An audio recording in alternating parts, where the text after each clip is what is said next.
Is part of the RetroZap.com podcast network.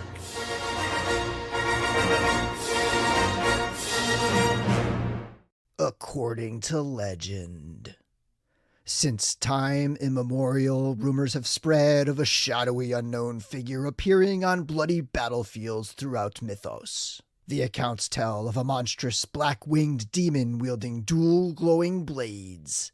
These blades cut not the body, but rip out the souls of the unfortunate casualties already pounding at death's door. No faction is spared, its true origin is unknown, its true purpose is unknown, its true name is unknown.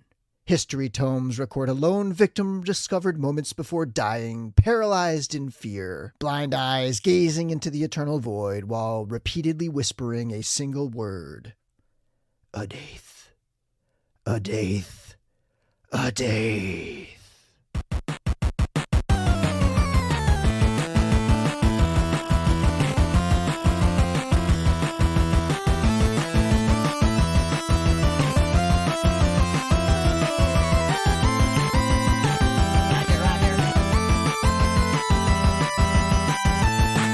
DorkLair.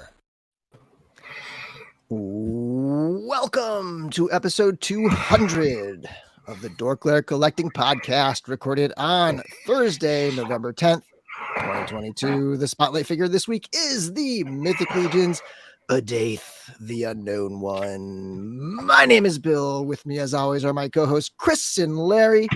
Happy 200th episode, my friends. Man, I can't believe it's been that long. It seems like, I saw the post that Chris made today about, 5 years ago, and I'm looking back, I was like, yeah, man, I was in my apartment and rushing home from the gym the first time, trying to get on. And it's just, it really, the time has really flown by. It's been awesome. I've really enjoyed it.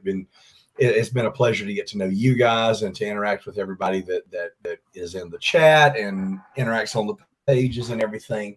A quick, what did we get this week? I'm going to have something that Chris and Bill were going to talk about, this awesome unknown one that Bill picked up for us at LegionsCon, which was a just awesome gift, and looking forward to reviewing that. Man, I had too big a week to really go into. I got a bunch of Masterverse stuff.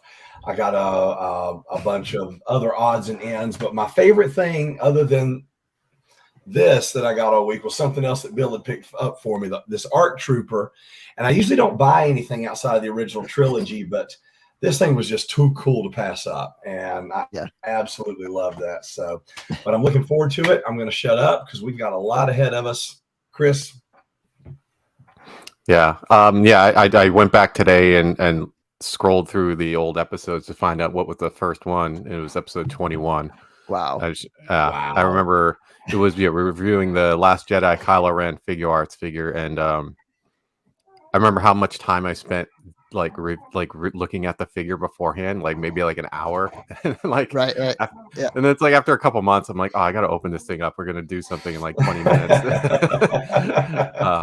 But it's been a lot of fun. Yeah, looking back at all that. Yeah, when I started, I was like I was living with some guys, a couple, for 5 years ago. So it's been a good time. Were you in Jersey back then? Or no, I was. It was just after I got to San Diego, because I was in Jersey like when we first talked, I guess, on the message boards way back when. Yeah. And then moved to San Diego to start that. Yeah, it's been a big 5 years. Both of us got married. Both of us, Bill stayed married, so that's success. Yeah. I became a dog owner. I stopped being a cat owner and became a dog owner. I became a double dog owner. Biggest change for me. Chris, any pickups lately? I mean, obviously the unknown one, right? There we go. Him. Nice. Didn't get to open it yet, but I got the Mayfix black costume Spider-Man. Nice. Oh, that's cool. I got this cool, well, I didn't crack into it yet, but this Godzilla, official book, whatever. But looks pretty awesome. And then, what kind of book is it? Is it like a making of? Or it's is the it official like guide, lore? But it has a whole, it looks like it has a bunch of like photos and stuff like that. So it looks pretty cool stuff. I love books like Nice, that. heavy. And then got this guy today too. Oh, very I got- cool. There. Mine's right here, but I haven't opened it yet. Yeah, I just cracked it open just to take a look. Been a long enough wait. So Wow, we're at 80 people already. This is crazy. Wow. awesome, guys. That's nuts. People turning out for the 200. Let's get to Nate Strong real quick because I don't want to let this escape. But thank you, Nate. Wow. Thank you Yeah, so much. awesome. 200 Thanks. massive congrats. Big gold, $10 super chat.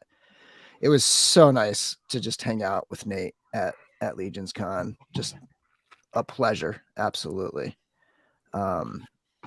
For me, yeah, I mean, I started the podcast with Brian Fontaine, who some of you might recognize more recently from the 6-Scale Scavengers, right? Their Facebook group is amazing, and like they had a podcast for many years.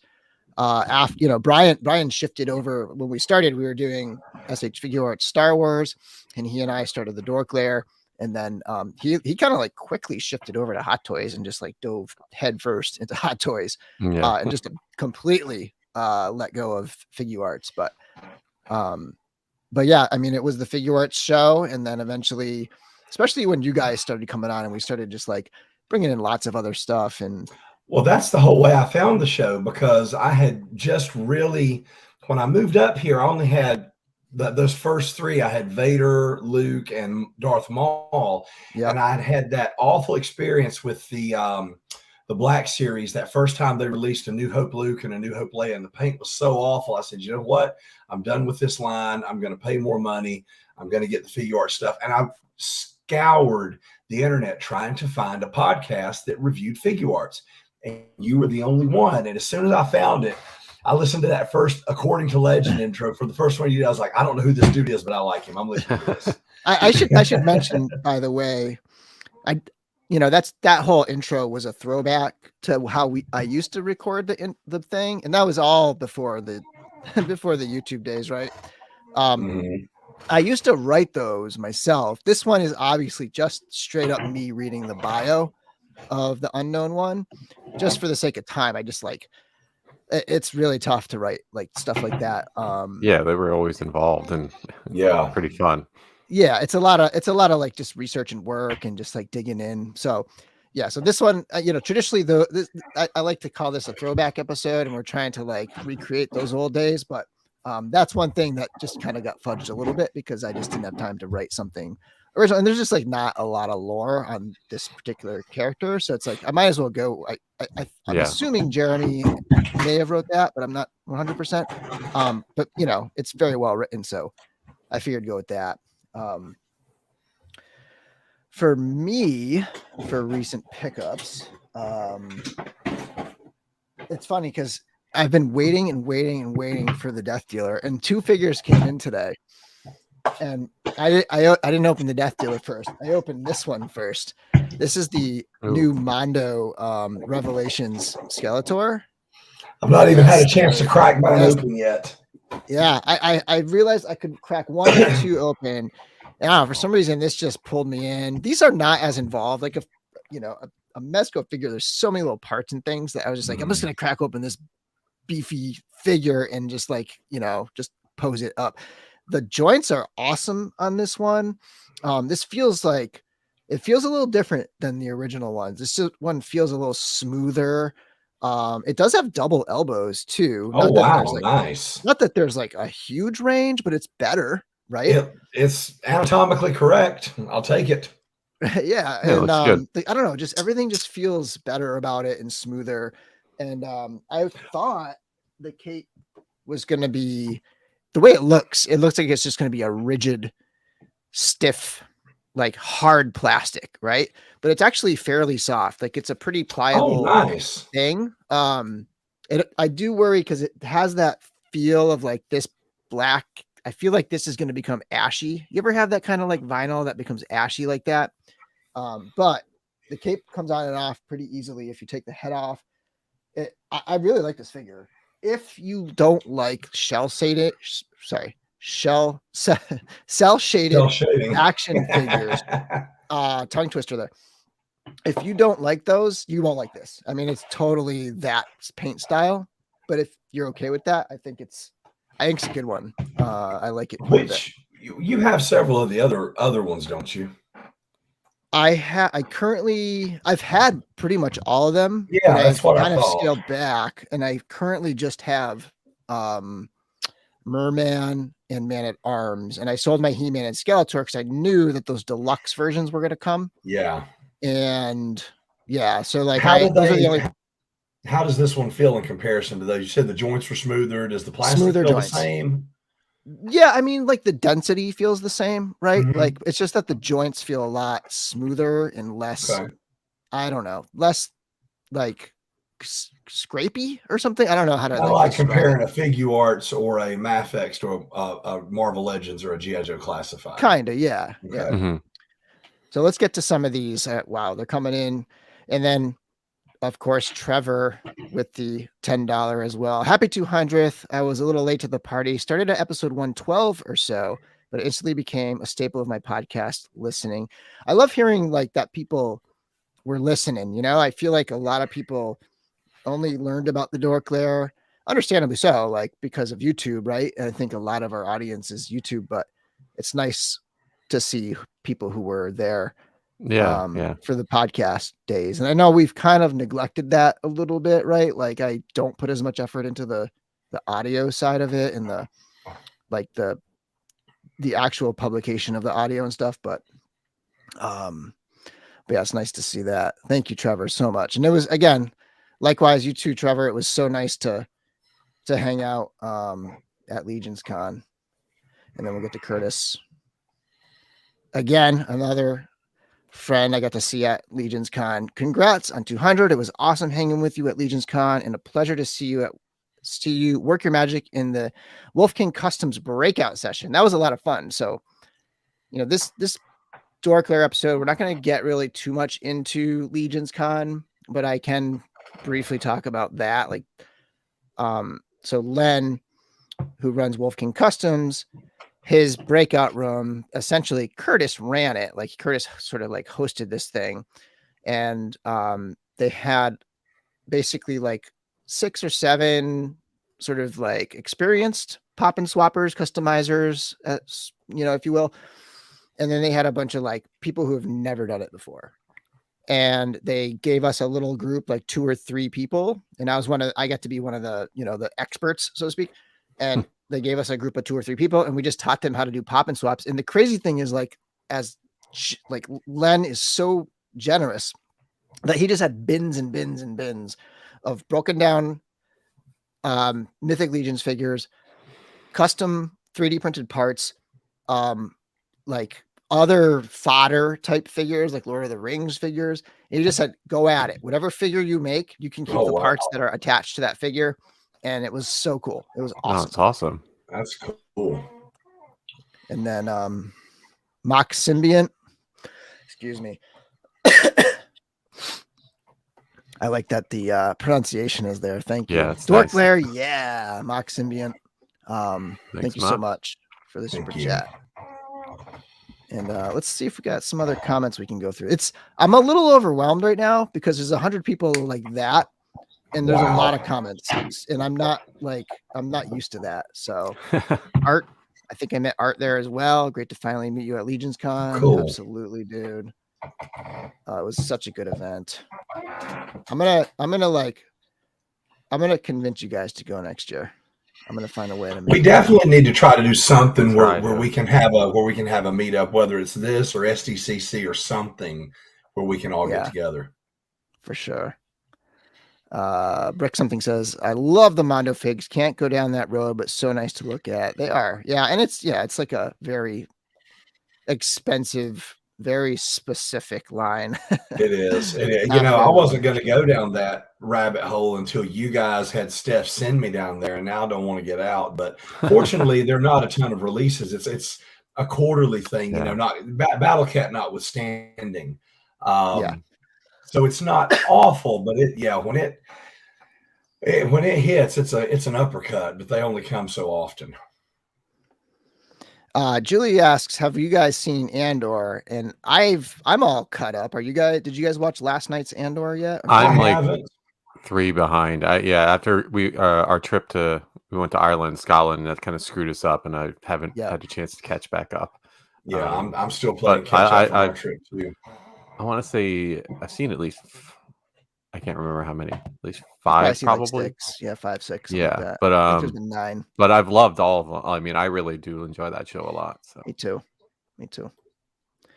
All right, so where do we go next?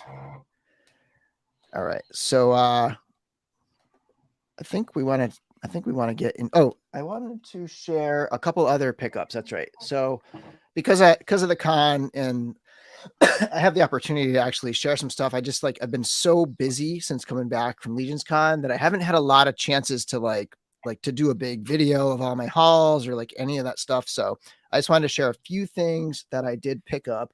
One of them is this cape right here, which is a Strups family crafts. And I put it on the bull figure, the Praetorian. But it's basically supposed to be a vampire cape, but I thought it would work well with that collar. But that's pretty cool. Strut from the Strups. Picked that up. I picked up some Eric Miller heads. This is pretty sweet. nice. You know, just like a burly human head here. That's a pretty cool one. And then I started thinking about Cosmic. And I started kind of grabbing some stuff for Cosmic Legions because that's coming soon. And I got this alien. Oh, that's cool. Also, Eric Miller. And I did pick up my first Crash Box set. Excuse me. I picked up the space themed Crash Box set, and I haven't even like pulled it out of the box yet. It's sitting over there. I gotta pull that out. And then another one I grabbed. Let's see here. Did you ever order that He-Man head that you were talking about? Yeah. I think I showed it last week. I must have missed that. Okay, that's who this are one. you gonna have to make that for you? So I've Or lined you up wanna do Eric it? Miller to do Okay. it for me. I'm gonna commission him to do it, but don't go rushing to ask him, everybody, because he's doing mine first. I'm going to start with one of those that I showed you, and that sculpt looks awesome. I'm eager to see how it comes out when it's painted. This was That a looks gift great. from Wow. Dennis Oh, wow. Derby. This is so cool. Dennis Very cool. Derby is an absolute gentleman. It was so nice to meet Dennis. He sent that, or he gave that to me at the show. I bought this one from Dennis. It's a dwarf head. Oh, that looks good. Yeah. It's cool. What else do I have up here? And then also Dennis had these swords that he was actually just giving away, and they're like various blades, and like you can pull the That's you can cool. pull the hand up like so, and you can mix and match the different blades and stuff. That's pretty sweet right there. That's sweet. A lot of cool stuff. Well, these guys are doing these extra heads. Are they sculpting them at 1-to-1? Are they digital printing them? What are they doing? How are they doing those? They're sculpting them in. I think for the most part, they're sculpting them in like a digital 3D sculpting software program. You know. Really Big Kid says he sculpted the knight in the chainmail. So this one right here, the young knight in the chainmail. Oh, wow. Okay. Cool. Very cool. Good job. Nice. Awesome. Yeah, I have a hard time like so I think this is Planetary Dog Toys sculpt that Eric painted. I think this is Von Burke Studios that Eric painted. I can't remember if this might be Von Burke as well. I can't remember who sculpted this one, but that was a Dennis Derby paint job. But yeah, anyway, that's kind of like, I think that's most of the stuff. Oh, there was one other thing I had. Where is it? Oh, this is 1-6 cool. Shooter said it's the best Star Wars. I'm sorry, I'm reading out ahead. loud. I saw him say that Andor's the best Star Wars since Rogue One, and since that was the last Star Wars other than Mandalorian that I saw that I enjoyed, now I really can't wait to see it. So this this is hilarious. This is awesome. This is a leather. It's genuine leather. And so this is from Lady Tank, and that is Melissa Somerville and trying to think of oh my god, Stefan Delatour. It's a harness for a troll. Wow. For Mythic Legion's troll. So it goes on his that chest is really cool. like that, and then it straps around the back. Oh wow. It's sweet. I haven't put it on yet, but I'm gonna do that very soon. And there was one. Oh, and then I got, this was a gift from Kingpin Customs, and it is a Cabal, Mythic Legion's Cabal cape for a figure. That's that I very haven't, cool. I haven't messed around with it yet. Okay, Pretty well, I think awesome. that kind of covers a lot of the stuff, at least a decent amount of the stuff that's like in my general, like within reach vicinity from LegionsCon. Okay. All right, let's see here. All right, so I think, let me just check my notes here.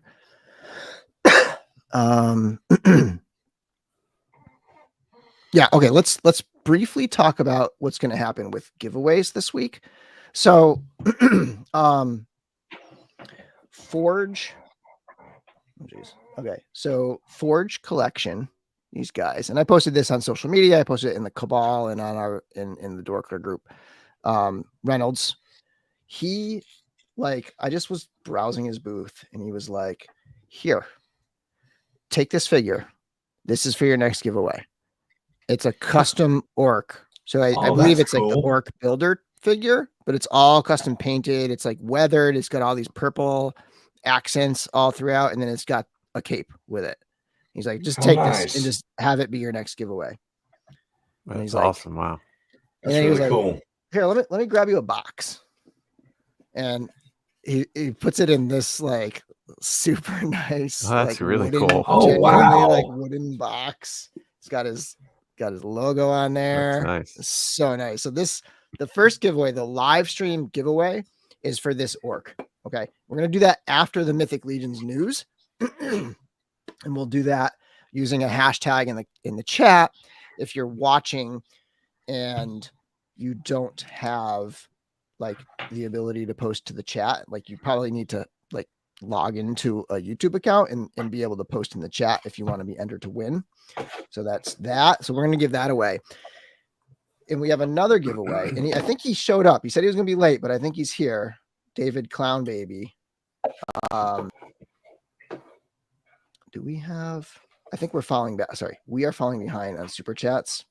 Yeah, there's been a couple. Is this the earliest one that we haven't done, Jeff? Yeah. Okay. I think so. Jeff, dude, I'm so sorry. I was supposed to grab an extra of the 2-pack, and I had the opportunity. I just completely I got the time got away from me, and I just hit the road, and I completely forgot to get that extra 2-pack. So, fingers crossed for you Friday, dude. Sorry that I didn't grab that, but happy 200. Thanks for introducing us to Mythic Legions. I'm sorry, and you're welcome. And then Jonathan, again, like another just warm soul I got to hang out with again. I think of all the people, Jonathan's the one I've hung out with the most at these events, because it's going back a few cons now. But congrats, guys, on 200. Thank you, Jonathan. Okay. Yeah, thanks. And so, speaking of David Smith, he gave, and the next giveaway is not going to happen tonight.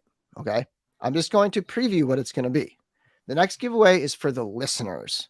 So the people who listen to the podcast and listen to it on iTunes or just whatever, they listen to the published podcast, which comes out Sundays at 3.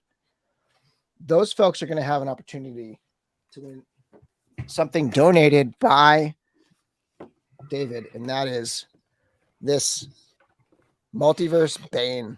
Oh, dude, I have that. I can tell you that is an awesome freaking piece. That's one of my favorite things I've gotten this year, and that's a retail piece. It's great. And this is not going to be given away during the live stream. This will be for the folks listening to the audio podcast. I'll splice in probably right now in the audio podcast. I'll splice that in, just how to do it, okay, and how to enter that one with instructions. But you got to listen to the audio podcast. This really is for the people who regularly listen to the audio podcast. Okay. So that, and we'll get to that. You know what? I changed my mind. I think I'm going to keep this one. And you know what? I'm going to give away this hacky sack instead. So if anybody remembers the 90s, this is an authentic, look at that, a little 90s. Real How about hacky sack. This is a real authentic hacky sack from the 90s that I'm going to give away instead. So you guys are really lucky tonight. I'm going to do that. And I'm just going to, I'll take the hit and keep this one. I'm just kidding. We'll do that later after the Legions news, which is going to take a bit. So we got to get kind of cranking on this stuff. So let's get to Figure Six had a question. He said, my first time watching, what's the 200? It's the 200th episode. Yeah. So this is simultaneously a live show that we've been doing for about a year, a little less than a year now. And prior to that, it's always been a podcast, probably like 200 or 150 episodes in, we started doing it live, but we still publish them to the podcast. So this is episode 200 of the podcast. And again, thank you everybody for all the congrats and all that stuff. And, here's to 200 more and all that. Like, we're going to keep going. We're going to keep cranking it out. I know we don't do it as frequently as we used to. Could you imagine the number we'd be at if we kept doing it weekly? Oh yeah, I know. Yeah. I was thinking about that earlier about how we used to do a figure arts release review every week. It's like really ambitious. Thank you, John, for the $2. What's your favorite from the Necronominus wave? We will get to that. I'm not going to answer that just yet. We're going to go through them all. And I honestly, I don't even know if I have a favorite, but we'll go through all the Necronominus wave. All right. My spot. Oh yeah. Let me just another pickup real quick. When he sent me the Bane figure, he threw this in the mix, and Trevor's going to be jealous because I remember Trevor ordered one of these and it came mangled, but David sent me a nice crisp, the exclusive Spock from Target, and it's all glittery, and I didn't hang it up yet because I got to figure out how to do it. It doesn't have a hole, so I got to figure out how to hang it. Yeah, I didn't even think about it. I'm almost surprised Target carried that because there's no hang tag for it. Yeah. David, did you find it in store? Like, how was it? Was it on the shelf? It doesn't stand up on its own either. If you look, like, there's that much space. Like, it must have been in one of those like trays with the slots with like maybe 6, right? Like a case with the bottom comes out. It's just up. Yeah, so I have some reaction figures that can't stand. They don't go to all the way. The bubble doesn't go to the bottom. So if I get like pieces of like foam, I'll just like cut up and just like so they can just stand on it. If I just put them kind on of a shelf, split maybe or something. Yeah. Yeah. Yep. Okay. 3M strips. Yeah, I know how to do it. It's a little more involved than just hanging up like one 3M like hook. All right, you guys got to cool it with the super chat, so we're never going to get to the news. Happy 200th from Brick Something, a huge accomplishment and a gift to us all. I look forward to the show each week. By the way, mine's still blown. Same by G-Con. Seriously, peace, dude. And we got CJ, dude. Thank you so much. Congrats on the 200th. We're going to talk about CJ today for sure. Thank you so much. All right. I think we're ready to jump into the news. All right. Okay. So just a reminder and also a correction from last week. I said DorkLair and it was DorkLair 10. So if you guys were trying this code and you tried DorkLair, I apologize. It's DorkLair 10, not DorkLair, but clearbags.com. You can use promo code DorkLair10 to get 10% off. I'm not currently getting anything out of this. It's not like I don't get a kickback at all. I just get access to the same 10% off, which I will use. But they're awesome bags, and I got them. I literally keep them right on my desk because I use them so much. But clearbags.com. That's good. I was actually going to ask you about that because I was like, I didn't remember what the code was. So that's good. Yeah, DorkLair 10, not DorkLair. I apologize for last week. And we got Fight in Code Names. Congrats on 200. Thank you very much. All right. So, LegionsCon updates is going to pretty much be the bulk of all of our news today. It's going to be like 90% of everything. I forget how many slides I have. Can I actually check here? Can I check how many slides I have? Let's see. Yeah, I can. I have 117 slides. Are you serious? Good Lord. Yeah, we'll flip through these. It's funny because that was the first time I actually looked at the number of slides. I didn't realize it was that many. Okay. All right. The first bit of LegionsCon news is tomorrow, Friday, November 11th at 12 p.m. Eastern time.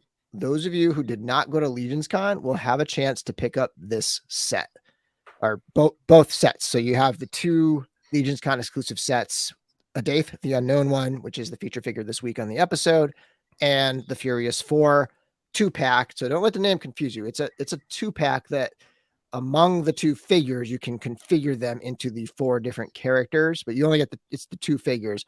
$100. Well, actually, I think it's at the con, it was $100 for the Furious 4, $50 for the Unknown One. Online tomorrow, it's going to be, I think, $110 plus shipping for the Furious 4 and $55 plus shipping for the Unknown One, which is a little better than last year because last year's Sir Gerard, I think, was $60 plus shipping, and it was $50 at the event. So they're doing a little bit better pricing on this. And yeah, happy Veterans Day. Tomorrow's Veterans Day. Honor the vets on Veterans Day, November 11th. Yeah, so that's going to be tomorrow. If you miss out, don't worry too much because both of these figures are going to get a standard release. The 2-pack, the Furious 4, you're not going to get the cat head in the standard releases, and they're going to be separate cards. So you're going to get the 2 separate figures with its appropriate head swap on a single blister, like a traditional Mythic Legions package. There'll be 2 separate, I assume $37 figures. Which is it's a substantial decrease from 110 plus shipping. Is the cat head really worth that much money? Like $40 or whatever that would be, right? Or $30. And then the Adaith, the Unknown One, should also be, I think, maybe like 45 or 37, something like that. So yeah, the bull looks sweet. And actually I have the bull right here. And I've got a vampire cape on it, which I think is awesome. I don't even have it on there. Ironically, I actually really like the look of that cape on there. Okay. Yep. So tomorrow, 12 Eastern time, get logged in. If you're going to try to pick these up, if you were at LegionsCon, please pass on them. Don't clog it up. Just pass on them. You had your chance. They sold them, they opened them up. You could have bought as many as you wanted at LegionsCon. Give other people a shot at these. And we've got 128 people, and Curtis Ackerman is dropping another $5 super chat. We have a giveaway contest for the Unknown One in the Wolf Den for people that couldn't make it to LC. Okay. The Wolf Den is the Wolf King Customs Facebook group. Everybody, when you get a chance, go jump into that group. I was talking about Len and his warmth and generosity, and Curtis, and just such an awesome group of people, such an awesome community. Definitely join that group. And, little bonus incentive, they're giving an Unknown One away in there too. I was kind of hoping to give one away for this, but it was just too much stuff to be buying and bringing back. And it was just overwhelming.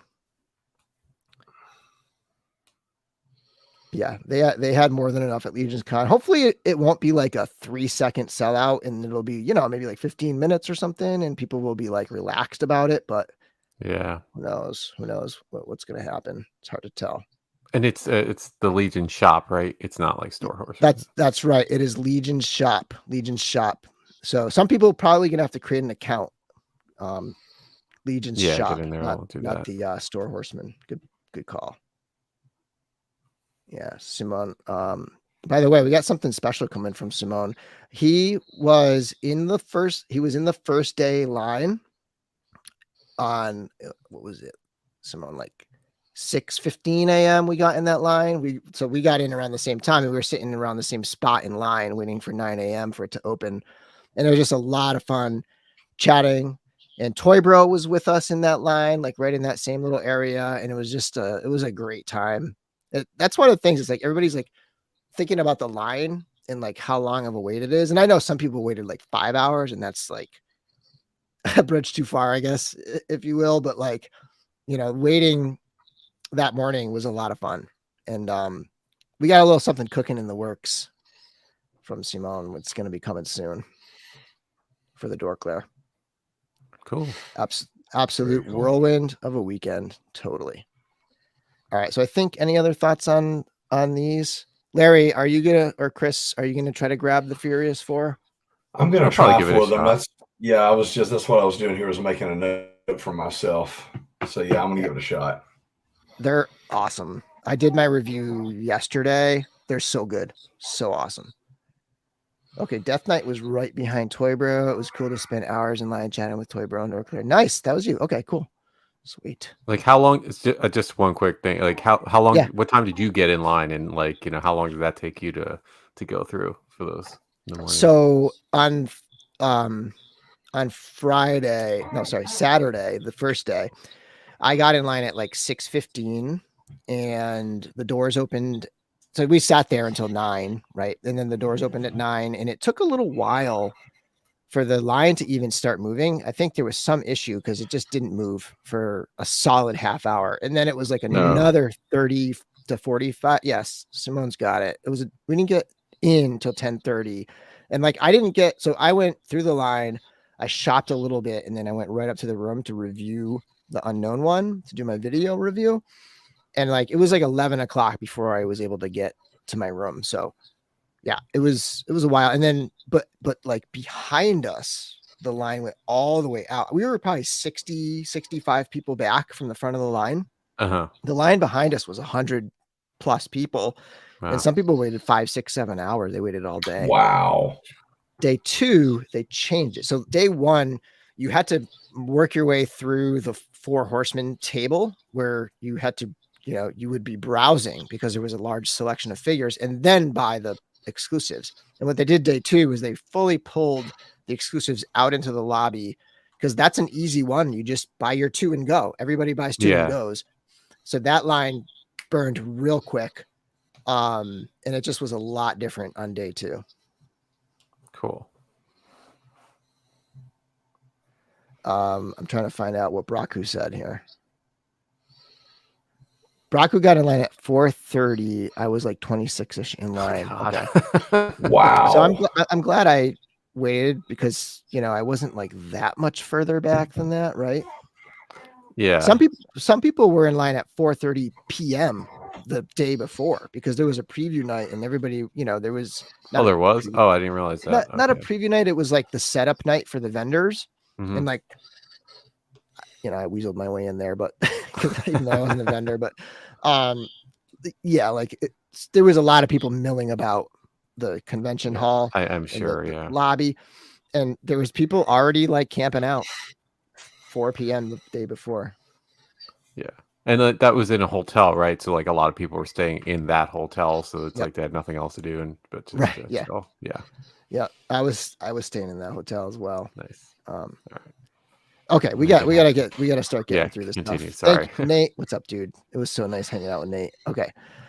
All right, so let's get into it. So Friday of the event, I actually was sort of last minute, and I think Trevor and Jeremy kind of hooked this up, and I was able to go to the G-Con event and actually be there. So I kind of crashed their party a little bit, but that was so much fun. And I got a real taste of like 4 Horsemen Studios and just the absolute generosity. And it was like a big hangout. It was like going to like your, but like you always had that buddy whose like parents were cool with you, like hanging out in the basement, like when you're kids, like partying and stuff. Like it felt like that, like just all familiar faces from the Cabal, people who went on Thursday and did primarily it was the people who did the intern for a day on Thursday back to watch the G-Con, and they had a room. They were all set up at a table, and you could watch them just do the reveals. Not only that, they invited me up during one of the reveals, so I get to like sit at the table and like up close with a figure and like talk a little bit about it as it was being revealed. and I sat right next to Cameron, who painted the prototype, and it was so awesome. It was such a cool event. Yeah, Trevor, that's exactly what it's like. Yeah, I had that kind of friend when I was a kid, and it just like it was like the perfect kind of like analogy there. So the first one we have, I'm going in. Okay, so we're gonna go through this whole wave. I'm going in order of SKU prices. So we're starting with all the $37 figures, and then we'll work our way up price wise. I'll attach the like accessory packs on the end, but we're gonna sort of work our way up the scale price wise until we get through this whole wave. So this is like the Grim Reaper figure, Maxilius the Harvester, and yeah, so this is a skeleton 1.0 body type, so the bigger type skeleton, and it's got all sorts of stuff going on, and you can break it down to like basically a Grim Reaper style. Yeah, that looks awesome, that photo. That looks really good. And you can pull it down to just a bare skeleton. And wow. This was something I did kind of expect. I thought it was going to happen with the 2.0 figures, but they did a 1.0 full-blown skeleton, brand new sculpt. You know, I'm assuming the upper arms and the upper legs are, you know, and the skull are like the originals, but like everything else is brand new. This is the first time we've had feet in the 1.0 skeleton type. Oh yeah. Mm-hmm. So there's your three main configurations you can do with Maxilius the Harvester. This is not the order they revealed them in. This is just the order I'm doing them. By the way, 135 people. This is nuts. That's crazy. You can see the accessories here. He's got the scythe, and cool that he's got that new head sculpt on the left there with the like blinded eyes, the hourglass. Very cool stuff. That's my shot. So I'm going to finish each one up with my shot from the table. So after they revealed the figures, they just put them on a table in that room, and you could just walk up and take pictures. It was so cool. And you know, this is somebody mentioned it in the chat. See Decim doing the cloth goods here. I want to say I don't think there's any of the old style cloth goods, if I remember correctly, like in this wave. I think it's all CJ stuff. So just crazy. When we see like 37 for these things, like it's just crazy to me that you're getting so much stuff. Yeah, compared to some original, like, and it's nice how they're including alternate hands with a lot of the, you know, this, you know, I'll just say standard price figure, and that's really good. Yeah. Okay. Next up, we have Sir Gideon Heavensbrand. This is the one I got to see right up and close when I was at the table during this particular reveal. And so this is Gideon 2, right? So this is a redo of the original Gideon along the lines of the new Gorgo, along the lines of the new Attila, and so on. But, oh my God, this figure. Yeah, that looks awesome. It looks so good. Even the wings, like they were talking about how the helmet wings are brand new. These aren't the same helmet wings. Oh, they're nice. like much crisper, much more detailed. The visor swings down. And those are like new like leather chest straps too. Yeah. Yep. There's a lot of new stuff. I think they said this figure is almost all brand new parts across the board here. The detail on the sculpting on that's just ridiculous. Down to the little cracks in the leather and the texturing on that belt. Man, that looks good. I love that face sculpt. That face sculpt is something else. The arms are brand new, even, right? Like, it's got these Etheron, you know, eagle on the elbow pads there. There's like wings on there and stuff. Yeah, those are pretty awesome. Wow. Got the new Heavens brand. That's a new sculpt. It's not the original Heavens brand. It's like a crisper, sharper sculpt, they said. I don't have the original one, so I won't ever be able to compare, but yeah, new knife, like pretty much everything here is new. And of course, what you're seeing is some new knight hands, which is something people have been wanting for a while. And there is a pack that we'll look at the end. But to imagine that this is another $37 figure, right? Like, just crazy. And there's my shot of it at the table. Just get a little better look at the head sculpt. Man, I love that head sculpt. That's terrific. if you guys see any, Chris, if you see any comments that you want to pop up while I'm going, because I'm going to start cranking through these. Yeah, sure. Sir Adalric, I think that's how it's pronounced. Another knight, another 1.0 knight. I should have mentioned. So they're doing the cloth goods torso here. They're doing like over the torso. They're doing cloth. Yeah. And there's a new slimmer sculpt torso underneath that is not the same torso as like the new ones with the pop-on piece. It's a new slimmer torso, and so this guy's got the unclothed version of that torso. Oh, okay. Yeah, I was wondering if all three of them had like, I didn't realize this guy wasn't clothed on the torso. Yeah, so this is supposed to look like enamel. They said like a knight with like an enamel armor on the front, rather than a cloth tunic or tabard. And I got a few shots of that. So if you look here, you'll see there's no line. I initially thought there would be a sculpted line down the middle, but it's actually two lines that curve down. You can see them. The sculpting curves down. And if you look at this shot here, you can see where it is, right? And then over here, you can kind of see it curving under his armpit. It curves down that way. That's how the sculpt works on this new torso. They also said these new arms, this new torso is going to really increase the range. They're not double jointed or anything, but it's going to increase the range quite a bit. And they keep adding more range to the figures each wave. So yeah, that'll be great. Another one. So this is a good point right here. They said that let me see if I can get it. So East Asian features here on Adalric. So that's pretty cool, because I think that's the first time we've had an Asian character really in Mythic Legions. But I think you're right. I think they acknowledged that during the event. I like see Jessam's comment. Yeah. If I was to make and sell the soft goods on my website, it'd be more than double that. Yep. It's crazy. So where were we? And then, so this is cool. Like they went through the whole event and they showed us the figures, right? With everything.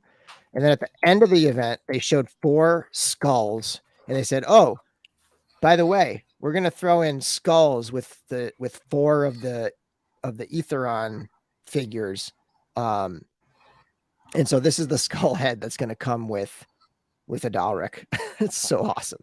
So the idea is like Necronominus converts people, when they die on the battlefield, Necronominus's scythe, I think, raises them up as skeleton undead warriors. So this is like Adalric dying on the battlefield and being raised up. And then there's a few others that have this thing going on. And like these skulls are just going to come with the particular figure, no matter how you buy them. If you pre-order them, it's not early bird. If you buy them from retailers, it's just going to be part of that set. They just did it in like a way to like slow tease the reveal.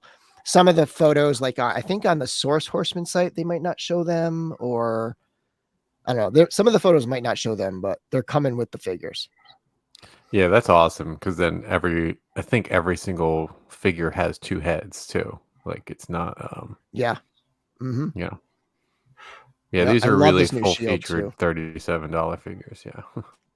Right. Yeah. So this particular one, it's a faceplate that's swappable. So that skull swaps into the faceplate. It's not a full head. But there's my shot of the character on the table. And then we have Sir Elijah, a new Templar with the cloth. So this is the same setup as Gideon with the cloth thing over the top. And they said the cloth is a separate piece from the skirt. So the cloth is going to cinch in under the torso, and then you pop that on there. And then the skirt is kind of like the skirts from Alithia, where like Alithia and Artemis, they have like that skirt that functions like, just like a regular skirt, goes underneath the belt. But Sir Elijah's sweet. Yeah, out of the 3 knights, I mean, in some ways, I think this is my favorite. I don't know if just because it's a little more basic in that way too, but yeah, definitely like something to build. So yeah, maybe this is a that's probably builder. why. This can be a builder for sure. And Yeah, I it's got love the it. alternate head. Right? Yeah, the like hammer weapon. Yeah, very like a much more historically accurate like type of right, like just size wise and scale and stuff. It's just more realistic looking. It looks like a really good Templar knight or something. Yep. Yeah, that shield is beautiful. Another awesome shield. So nice. Beautiful head sculpt. And then this one also comes with a is this a faceplate? Yeah, this one's a faceplate as well. So cool. Nice. The modularity they're starting to do with these things, with the face plates, the chest plates, and all that stuff that's just brilliant. All right, let's get into some bad guys here. So the Terpiculi is just this wild looking beast. Yeah. With all sorts of limbs. Yeah, I've been wanting a Sardo Noom Spa figure ever since the first time I saw the Golden Child, and now we finally have one. There you go. The tail's going to be bendy wire, and this is also a 1.0 build. So these are parts that are all swappable back and forth between 1.0 figures. I think they said these long forearms are brute scale arms or something like that. Technically. Oh, really? So they're bigger, right? Like look at how long. Well, yeah, I know they're giant. I guess I just wasn't thinking like the brute scale. Like doesn't seem like that big. Just going off of the centaur we've got so far. Yeah. That's crazy poses. By the way, I gotta mention. Sorry. All of the sorry, Trevor. All of the photography is by Trevor. Like 1/6 shooter. Like these photos are mind-blowingly good. I'm blowing it by not mentioning Trevor when I show these photos. That they're so damn good. Every time a new wave comes out, every time Trevor takes new shots, it's just better and better every time. Like just look at the ruins in the back and it's great stuff. The haze and the lighting. It's just so good. And then all these are Trevor. Trevor does all the product shots too. The turnarounds, the turns. Look at that head. It's crazy. This one, I thought I had read somewhere that his thighs are like dwarf size.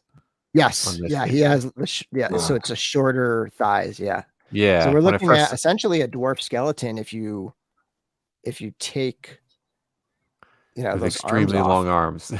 Yeah, take those arms off. Well, I mean, it's got normal size arms in the back. Oh, they are normal. Okay.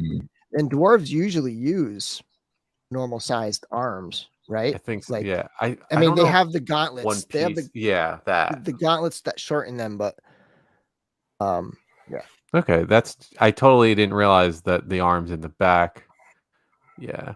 And is that, I guess I don't know, is there a shot with that torso? Does he have 4 ports in his torso, or is that just an add-on piece? I think it does. I think it has the ports in the torso. Yeah, I think so. Wait, do we have? I'm just gonna scroll all the way back for a second. Do we have? I forgot how many. Oh, we don't have a back shot of that, but I'm assuming might be the same torso. Oh. Not totally sure. Trevor, do you remember when you were taking Trevor all those awesome photos? Trevor will know. Let me jump back to the Terpiculi. There's so much information, and I haven't had a chance to actually sit and rewatch the live stream, so I don't remember everything about it. But there it is.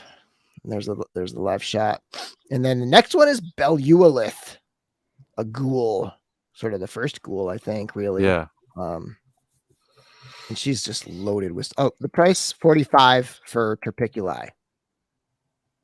So that's a deluxe figure. This is a deluxe figure. She comes with a chimera and a vulture, I guess, right? And then a snake skeleton in a cage. It's wild. There's so much like character to this character. The face sculpt really reminds me of the cosmic. I can't remember the name of the character, but maybe it's just because it's blue also. But yeah, right. Or are you thinking of there was a character in the Poxus wave that looked kind of similar too? Okay, maybe it's that. Yeah, but yeah, I love the hair strands. Like that's really intricate, sculpting and molding for all those those pieces there. Yeah. I didn't realize she comes with an alternate set of like those like gloved hands or something. Those brown hands. Gloved hands. Yeah. And I like that there's one. It's one of them is like noseless. Do I have both? Yeah. I don't have both really as a close up, but here's the live shots. Very cool stuff here. Do you know much about the camera of like how much articulation it has? Is it just like it doesn't arms have a and ton? Like the knees don't ankles or- articulate. Yeah, okay. I think it's almost like a 5 POA in terms of the Yeah. body, where like you're gonna at the where the legs plug into the shoulders and hips, that moves. The tail is on a ball joint, I think, but I don't think there's articulation throughout the spine of the tail. Whereas like the tail on the Terpiculi is like bendy wire type tail. Yeah. I think the snake head might be on a ball joint, and then the dog heads are like on ball joints, and then the neck's main joints articulated, the tail and the heads are all ball jointed. Yeah. Nice. But yeah, very cool.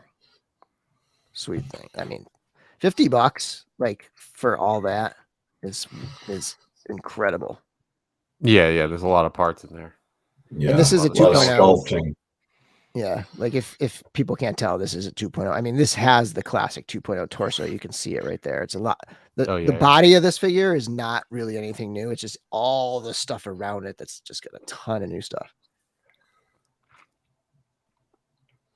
Mod them into Revoltech joints. There you go. All right, Undead Builder Pack.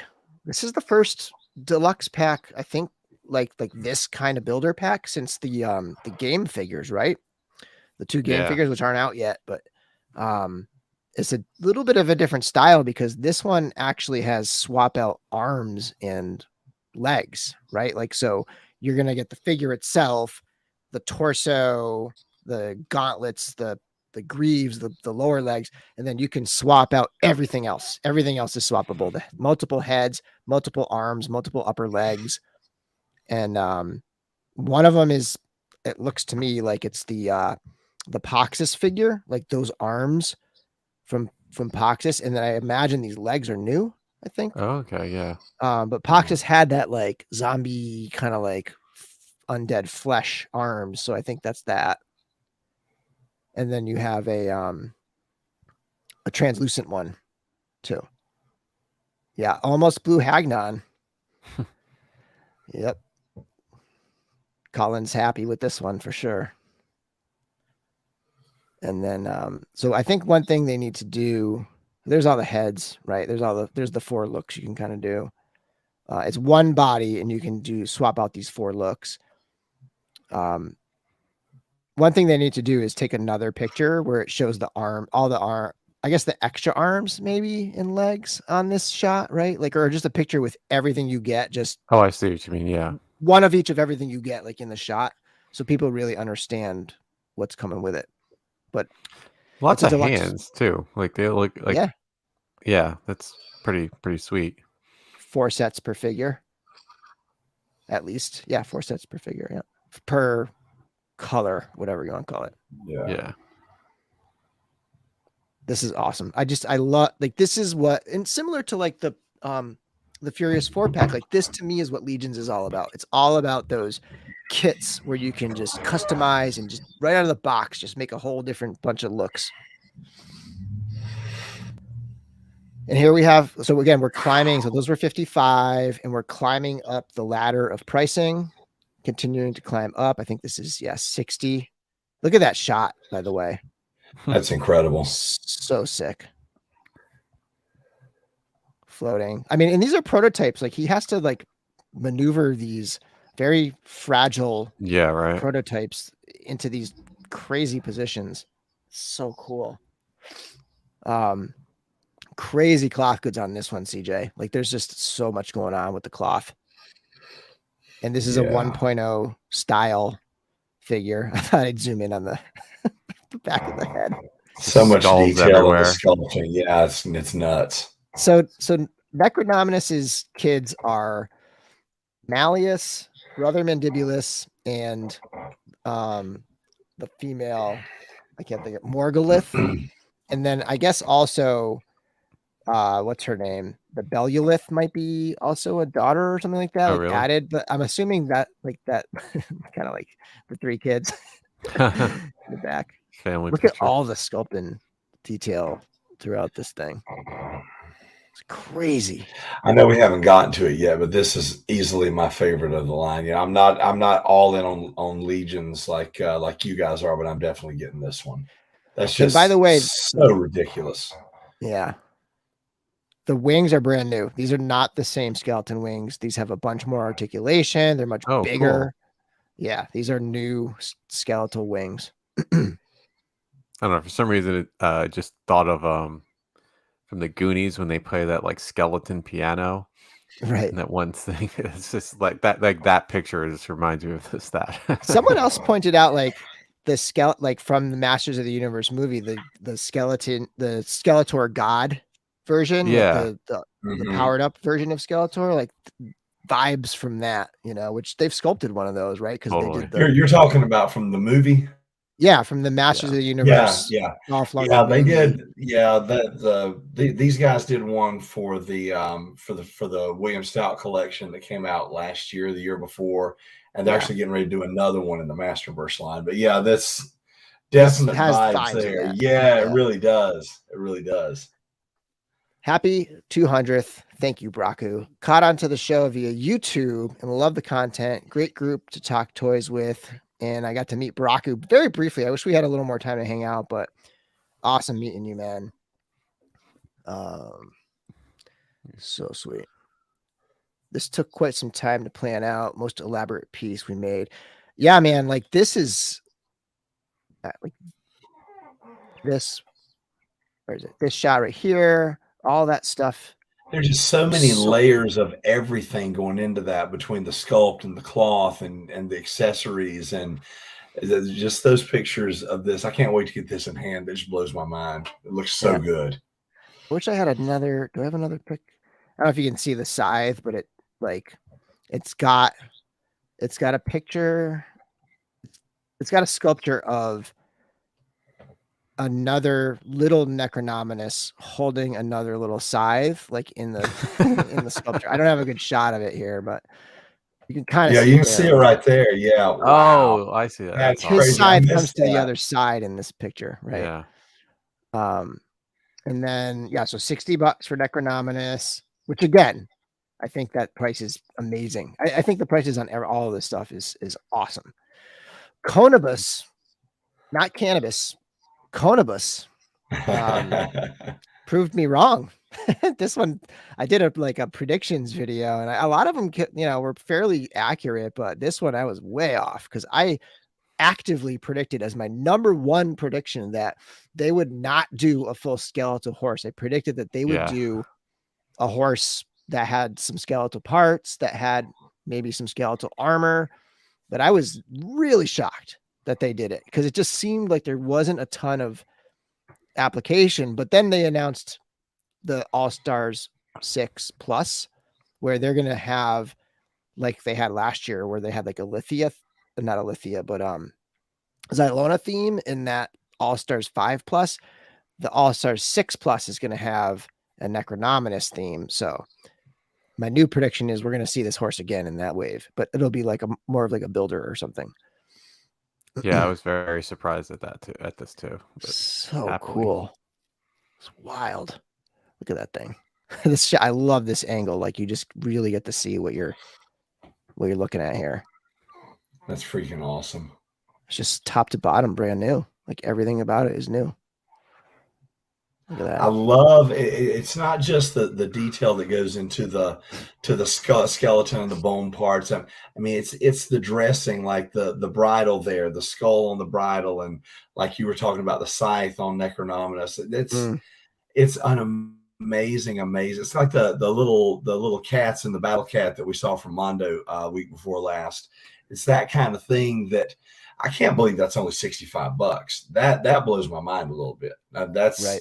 They're doing such a good job keeping costs down this line for the amount of paint applications and sculpt and parts and everything that you're getting for that amount of money. Yeah, You know, they're kind of doing on a grander scale what McFarlane's doing with the retail stuff. They're presenting a product that's like 70% cost of what any other company would be charging, and they're giving us a superior product. Yeah, I was thinking about like we talked about this last week, or maybe we talked about it on Legion's Lounge at some point, but the idea that like, you know, you see Hasbro raising prices like crazy, like almost doubling prices, right? Like on a lot of stuff, like they're $35 for like Black Series figures nowadays. Yeah, like, it's crazy. Yeah, $20 for a vintage collection. It's like no new parts for some of those Black Series. Yeah. things. Yeah, Well, and we're not that- going to talk about that Boba Fett, but that like That's exactly what I was going to say. That's the 4th or 5th time they've used that mold, and they're charging $20 for it. It's as a crazy. Target exclusive. It's insane. And of Right. course, I'm going to buy it because I'm a friggin' idiot. Yeah, me too. But like I was thinking about it, and you know, it's probably the difference between where is it? Somebody said, you know, they're fans. They're fans. They want to make the figures, right? First and foremost, here it is. It's Greg the Brute Scout works for Four Horsemen, right? Like he knows them. Like we're gonna talk about Greg in a little while. But they are fans first. The more popular the brand gets, the further they're gonna take this line. Yeah, absolutely. And it's like they're not beholden to shareholders who are demanding a certain profit margin, right? Like they're okay. True. Like it's called reinvesting into your own company. Like they're okay.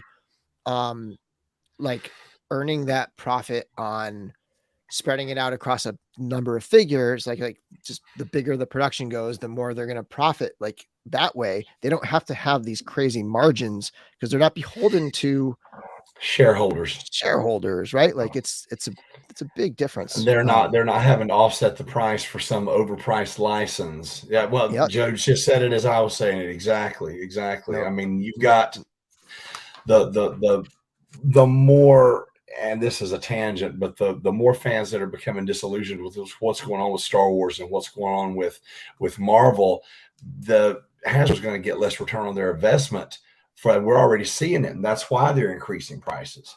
So Horsemen, they don't have that, and they're just giving us good stuff. Like I said, I'm not all into this stuff like you guys are, but the number of products that I have purchased from lines has gone up consistently over time because they just keep giving me really good looking stuff that, hey, I don't have an emotional attachment to the line, but it looks too cool not to have on the shelf. Yep. So totally.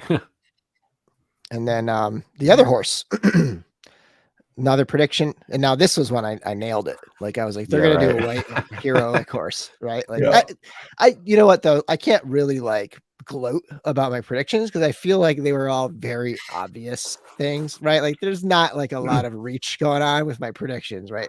Yeah, the knights are going to have a white knight, a white horse, right? Like not that tough of a prediction, but this is really cool. Whoops. So this is, you know, some new armor. This very much reminds me of the armor on the heroic knight in the boss fight Vitruvian Hacks line. Like this is very similar style. But another one where it's like CJ, like holy cow, dude! Like I have a close up. Do I have a close up?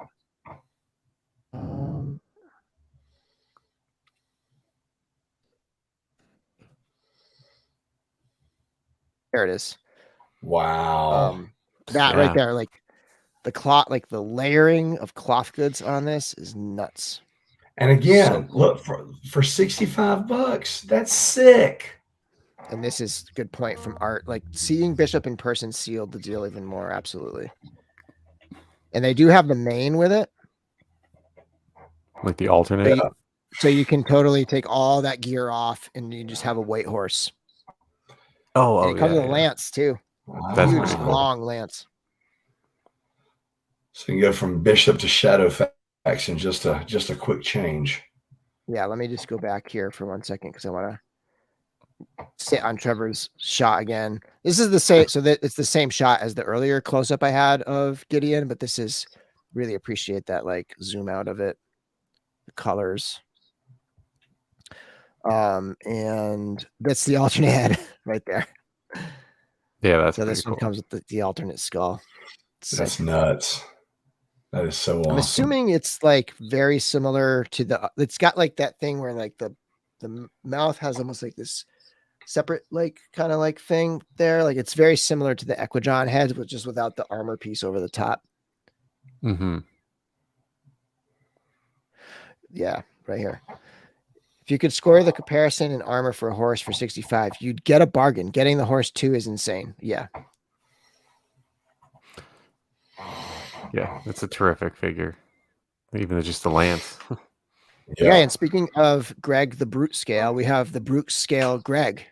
So this is actually named after Greg, whose last name is Chikowski, I think. But Sir Ukzak.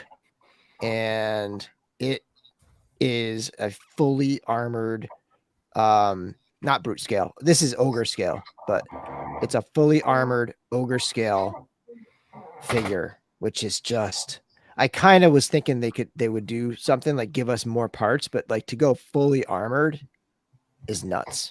Yeah. And this thing in person is just massive. Now, since I don't have anything this scale, all I have is a regular scale. What is this, like a 12-inch? It's like Inch? What is it? 9. Yeah, I was gonna say Okay. 8, 9, something like that. Okay. I don't know if I can have anything handy, But it just that looks like a huge, chunky figure. So yeah, there's Okay. Here's this, and then here's here's the Wow. regular size. Okay. So it's big figure, I love that Warhammer. Look at the detail on those wings. That's Massive. something else, man. yeah, That that's is a crazy nasty. awesome weapon. It really is. I love the skull sculpture. Yeah, it's 9 inches or so. So you're looking at new chest, new upper arms, new. Let me go back to one with the whole. I feel like everything but the feet, right? Or well, no, because there's some parts that aren't released yet, or like that are just being released. So I actually have some comparisons so you can see. But new upper legs, new upper arms, new chest. That's like the main body parts that are new. Of course, you have the new hands, you have the new head sculpt and the new collar piece and stuff. But if you want to see what's reused, and it's funny because a lot of people are like, why would they make everything new and then reuse feet? But that's not actually true. They're reusing the gauntlets from Decibelus. And then they're reusing, these gauntlets. This is the third time we're getting these gauntlets. Yeah. And then the shoulder armor is from Arakagor, and Those are new. the greaves, the shin armor is from Arakagor. Okay. Yeah, but this it was kind of cool. Like Greg had an ogre scale head. So when they did the reveal of this, they had Greg up there, and they revealed it, and like the name is based on Greg's last name, and because Greg's massive, the dude's huge.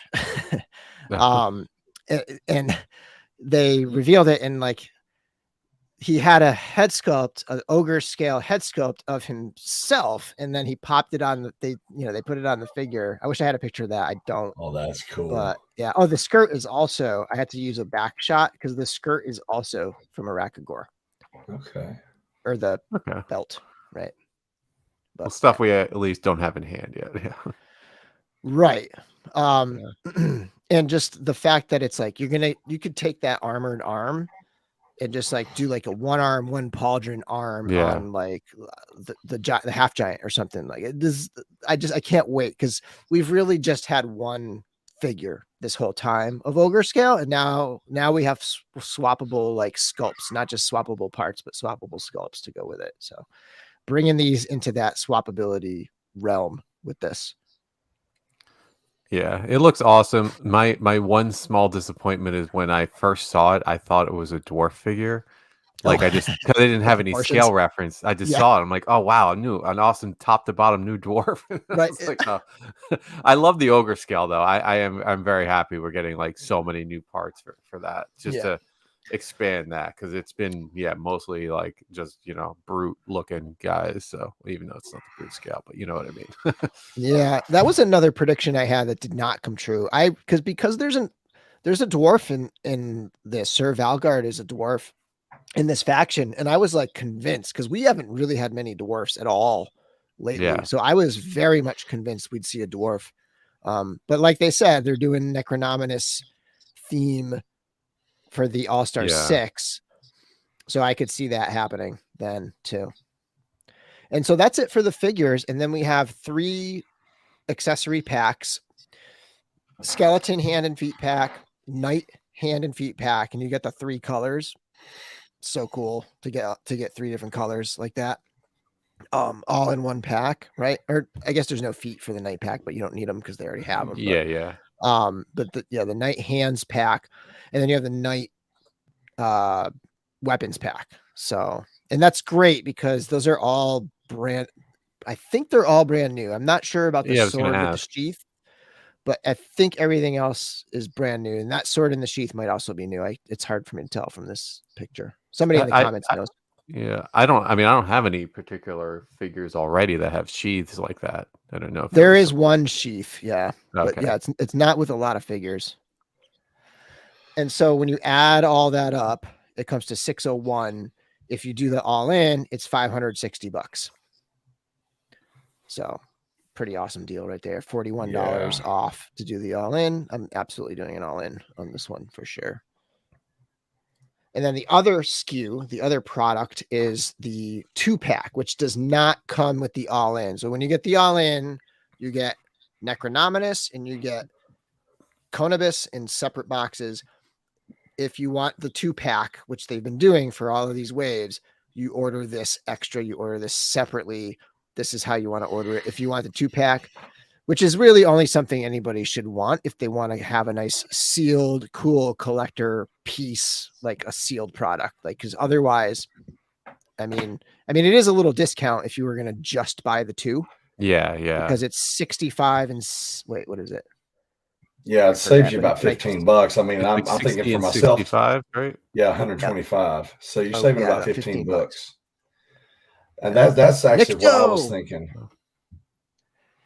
LegionsCon intern for a day was a blast. Bill, Trevor, Nate, and Greg were all very cool. It was nice to meet you, dude. I know we didn't really have a lot of time together, but very cool. I think they said they would redo Sir Valgard. I think they said they would redo him. Okay. All right. Wouldn't. They said that? Wouldn't. Oh, they wouldn't. Okay. But I know, but like what I'm saying is like they will, I think they'll do a different dwarf. Okay. Yeah. I think they'll do like the fact that there's dwarves in that faction. I think, I don't know, maybe I'm wrong. Maybe it's like Sir Valgard would be the only dwarf that could be in the faction, but yeah, anyway. Necronominus looks like a death metal album cover. Absolutely. Okay, here we go, folks. So we're moving on from that. Any last thoughts on the wave, guys? You guys, either of you going to go all in, you think? Or I know, Larry, you're not, but no, I won't go all in, but I'll definitely get that 2-pack, and I'm thinking I'm going to get that ogre scale. That's just too cool looking to ignore. Yeah, if I had an empty room to fill up, I'd go all in, but I have to pick and choose. I'm debating. I haven't priced it out, especially with the shipping, because I guess I'd seen some posts where like shipping's dramatically cheaper if you get an all in versus like picking various figures. So I'll just try. I gotta price it out and see what I want. I like a lot of it. I just don't know if I want everything right now. It's a lot of stuff. I'm definitely getting like obviously Necronominus and the horse. So definite wants for those. Yeah, and if 2 waves hit at the same time like they did this fall, it's tough. Like I still haven't opened all of my Alithia wave or all of my Deluxe Builders wave because, well, for me, I want to do the reviews and it's just easier to just kind of wait. So like they're all together when I'm ready to do my review. But like I still have it's just so much all at once.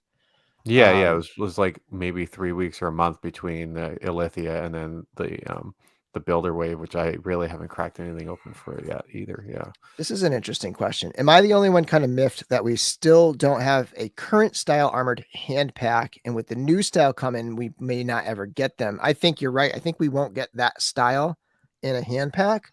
I think this is the replacement for that. Do you mean like the hand, like this type of hand? Yeah, like the current sculpt of the hands that's more aggressive and more like with the sharp. Yeah. Yeah, like all the figures had, right? Like for a while. Yeah, until yeah, the that's the recent ones. most. Okay, I didn't really get it. I didn't even It's notice that. yeah, But yeah, I guess it's a different style of glove. more like a real armed hand or something. Or Yeah, it's a little different, and yeah, I get what you're saying. I'm not like I'm just gonna swap whatever figures it would be. I'll just swap it and put those on, and I'll just put both on, so you would never really know. I guess like I guess if anything, like maybe they would do it someday as like an evil sort of, maybe like a Yeah. slightly more evil looking hands pack, but But yeah, I they feel have like a this is the million of solution. them figures using them, so they would definitely sell. Yeah, but like once you pull them off and put the new hands on, it just I'm sure it's going to match up fairly well. Yeah. Is it confirmed? Sorry. Let's go back to this one here. Sorry, we're doing. Sorry, Chris. it. I'll do it. Yeah. Is it confirmed for every single figure to have an alternate skeleton head for this Necronominus wave?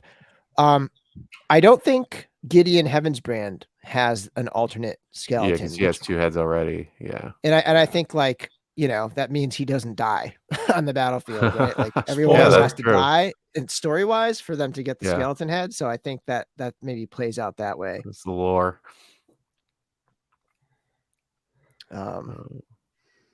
Shipping. Oh yeah, good point, Colin. Shipping is estimated for Q2 2024. Yeah, that's a while. Like this is a wave that it's a large wave. They need to. They're doing a super long pre-order, which is ending January 15th. Yeah. Thank God for me. Yeah. Like greedy, selfish me. Like it's all about my own needs, and that's one of my needs. Is like I'm burnt out financially, like in terms of like budgeting for figures. Well, we got and just Christmas space, coming up like- too. Yeah, like it's just like, yeah, my figure budget is gone. Mhm. And so, that has to end, right? Then on January 16th, let's say, they open up the pre-orders for the retailers and they run that for however many months. And then they have at to least close that. And then they two. go, then production starts. Like it's a long time. Like it's going to be, it's a long time. So it is what it is. You just gotta wait. And it's always worth the wait with Legions, in my opinion. He's Definitely protected seems by to the be. mustache. Oh yeah, I guess that's a good technically Beluolith does not also have a skeleton head. Yeah. Yeah. She's already kind of dead though, I guess. Yeah, Right, Yeah. She has a syphilis head with no nose, so that's close enough. Dude, Michael Casper, like we had such a great conversation. I really loved day 2. Just I wandered around and just anybody who was like, not super busy, like I would just stop and just chat. And that like Michael had a little downtime and it was just so nice to just chat for a while. Awesome. So Unparalleled says, where do the stories and lore take place? Are there comics? There's one comic book. It has like a intro to the world, to the realm. The stories take place in the bio cards. Everything so far, all of the lore, the packaging, the bios on the packaging, that's where the lore is. Going forward, they're going to be writing books. And one of the panels was Jeremy and Eric Treadaway, Jeremy Gerard and Eric Treadaway, talking about the book that Jeremy is going to be writing that is going to narrate the story of Mythic Legions. And it was I'm not going to get into it because it's kind of a long explanation of like what he revealed, but he's going to do I think it's going to be on the Mythic Customs YouTube channel. He's going to do for his Mythic Conversations, the panel again, because they didn't get to do it live.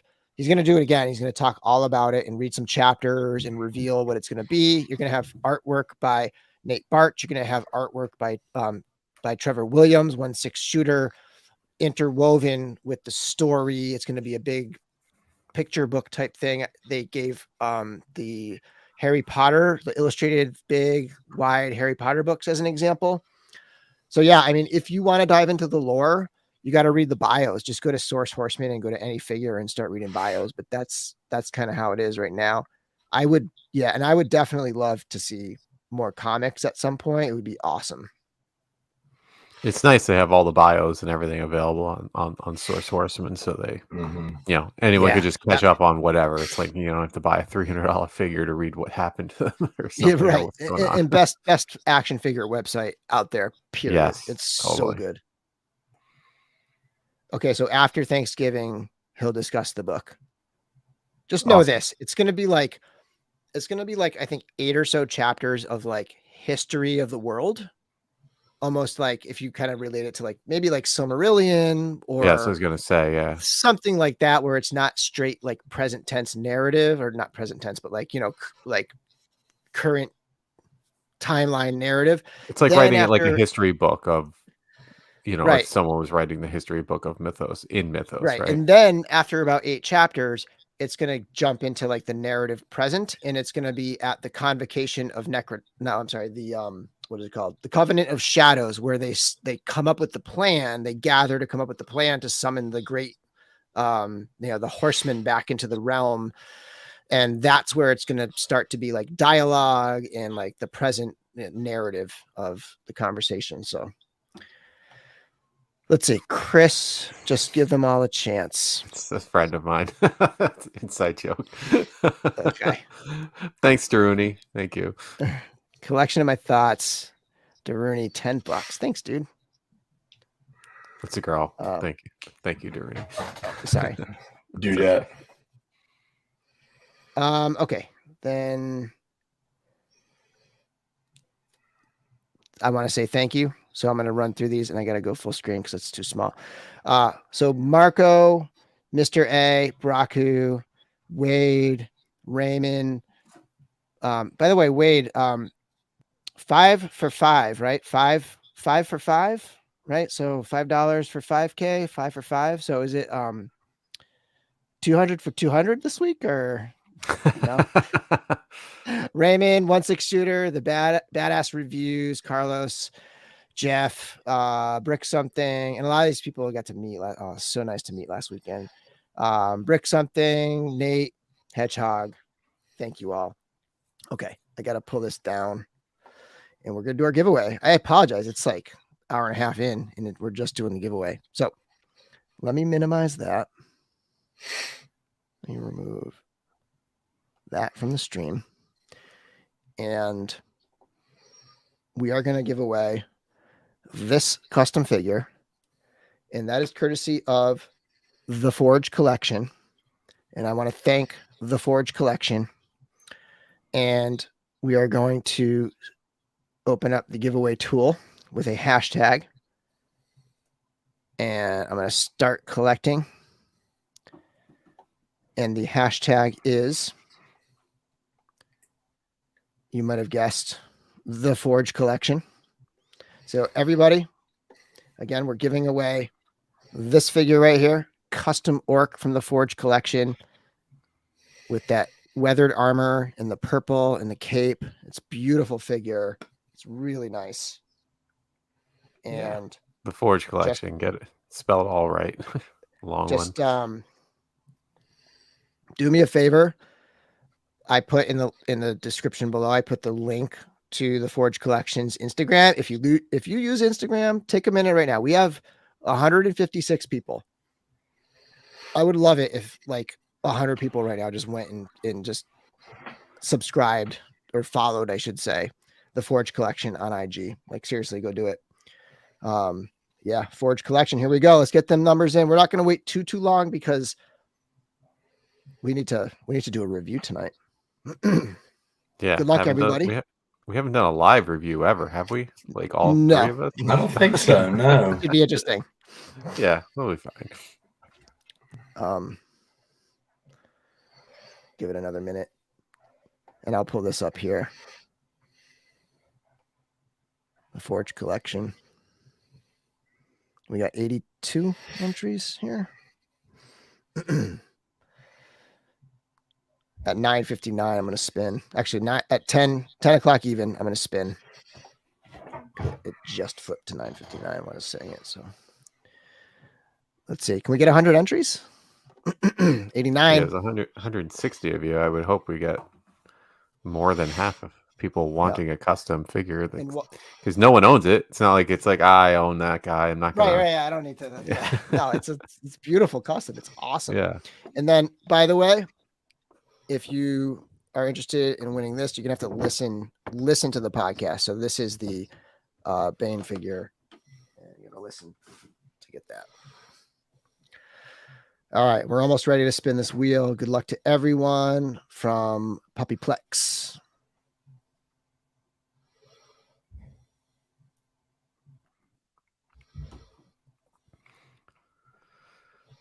Unparalleled says, "I'll follow if I win." I'm gonna go look. I guarantee you, he already followed. All right, it's 10 o'clock. We're gonna spin this wheel.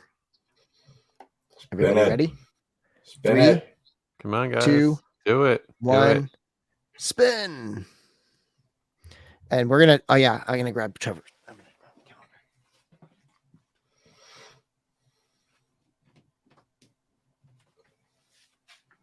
Axel.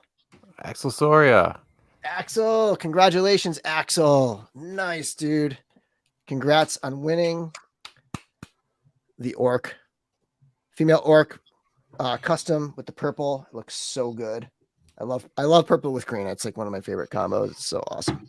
So congratulations. Shoot me an email at podcast@dorklair.com, or if you know me on Facebook or Instagram, you can shoot me a private message on there.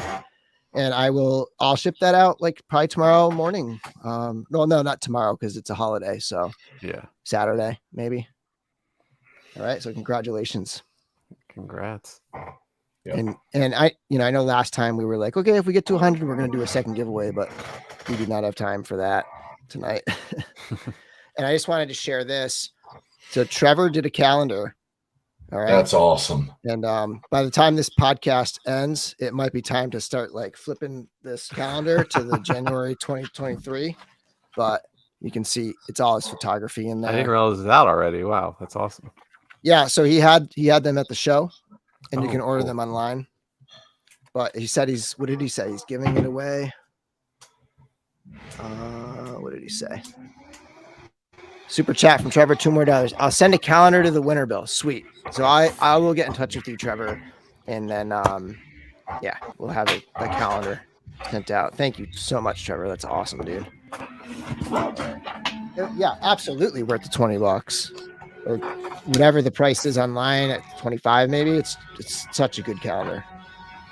All right, raffle the calendar. Okay, we just have a couple more little bits of news here. I just wanted to share this one because a lot of people are buzzing about it, and this is the Armies of Ashmore. It's the Defenders of Eden, which I'm not familiar with, but I guess it was a comic or something. But the Armies of Ashmore, Dino type characters. So the dude who's making these, I think his name is Sean. He paid the 4 horsemen to sculpt and paint the prototypes of these. So these are essentially 4 horsemen sculpt. Wow. Like, it's like what Super 7 does, right? Like they prototype things. And they look so good. They're just like, they have that 4 horsemen just detail, the super, super like gritty kind of detail going on. Did you guys ever collect Ninja Turtles when you were younger? Well, yeah, of course. You remember Triceraton? You remember Triceraton, Chris? These guys look like whoever came up with this, like Triceraton was his favorite turtle figure. And he was like, I need a bunch of other dinosaurs because that's exactly what, if they had made a bunch of other dinosaurs in that same theme, exactly. Yeah, that's exactly what it would have looked like. Yeah. Sorry, not Sean, Matthew Rodriguez. Very good. Thank you, Nate. Matthew Rodriguez. I don't know why those are really cool looking. Yep. Okay. And then the other thing is these went up and sold out pretty quickly, but this is the Storm Collectibles Black and Gold Dragon. They were limited to like 500 or 400 pieces each, and they're obviously exclusive to Big Bad Toy Store, which is funny because like everything now says exclusive. So it's like how much, like, if you didn't really catch that these were a 400 limit, like how much were you kind of like, oh, I gotta grab these if they're super exclusive or something. So I Yeah, think a yeah. lot of people missed them, but they're also just like very straightforward repaints, and they're kind of pricey, right? Like $90 each. Like I grabbed them, but I wouldn't have been super bummed if I had missed out on these, because I kind of like the look of the other dragons better anyways. There's just more variety Yeah. to the paint, you know? Yeah, I mean, I'm almost nearly or very nearly complete on the Storm Golden Axe line, and I was like I know I'm not going to really open them, and you know I don't really need to be spending money on stuff I can't even display them. I mean, you know, they're nice boxes, but I'm not going to sit and display them. So passed on these. I would have liked if they came with the flame effects, like if they just threw, I mean, both of them in, like that would have been a nice like bonus. But I think they were just kind of pumping out some cheap exclusives, I guess. Yeah. And you know, I think last week that was like 97, and we are like, dude, what an awesome deal, Tyrus Flare. Now Tyrus Flare is like $80 on Entertainment Earth. It's like 83, and then if you use like for example, Toy Bro, you can use his influencer code, and it's like another 10% off or something, and you can get it down to like under 80. Like that's just crazy when they're selling the dragon for 90, right? Like that is a steal. Everybody who doesn't have a dragon yet, like if you're at all interested in these things, you should go grab that Tyrus Flare pack, because it's awesome. Totally. Yeah. And Tyrus is a great figure on her own too. So yeah. Use code Eternia, and there's one other for free shipping. Yep.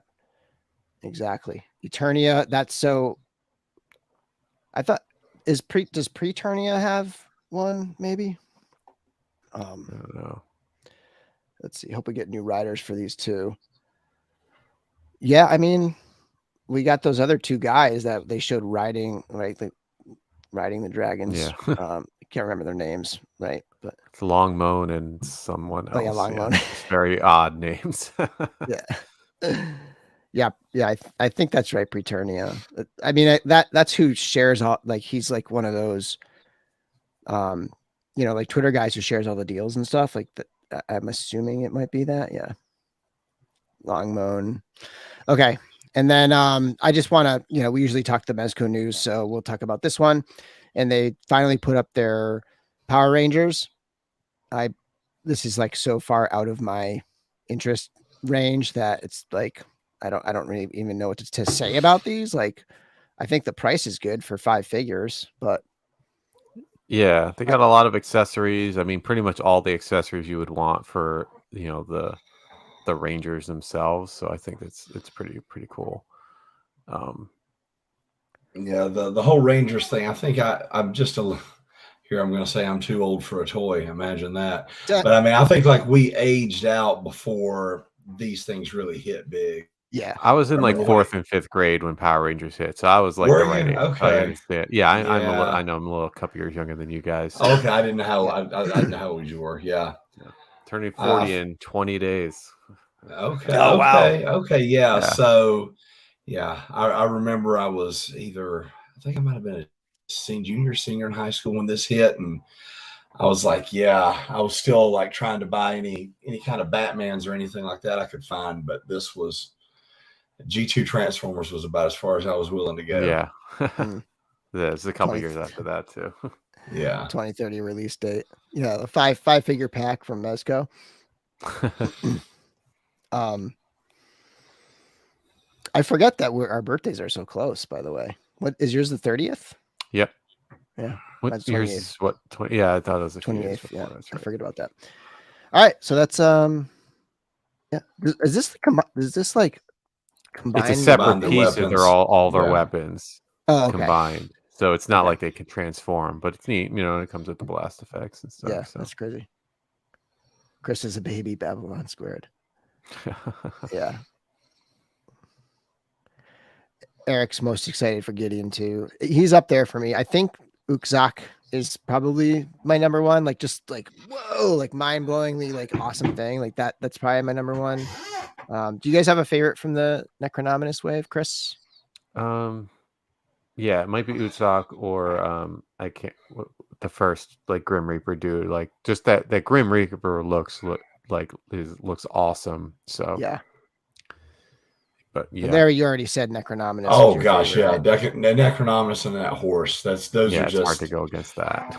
those. I am when you started posting those from when you were up there and you were showing the pictures. Like I was like, oh, that's cool, that's cool. Then I saw that when I was like, holy crap! I zoomed in on that, and just stared at it for a few minutes. It was awesome.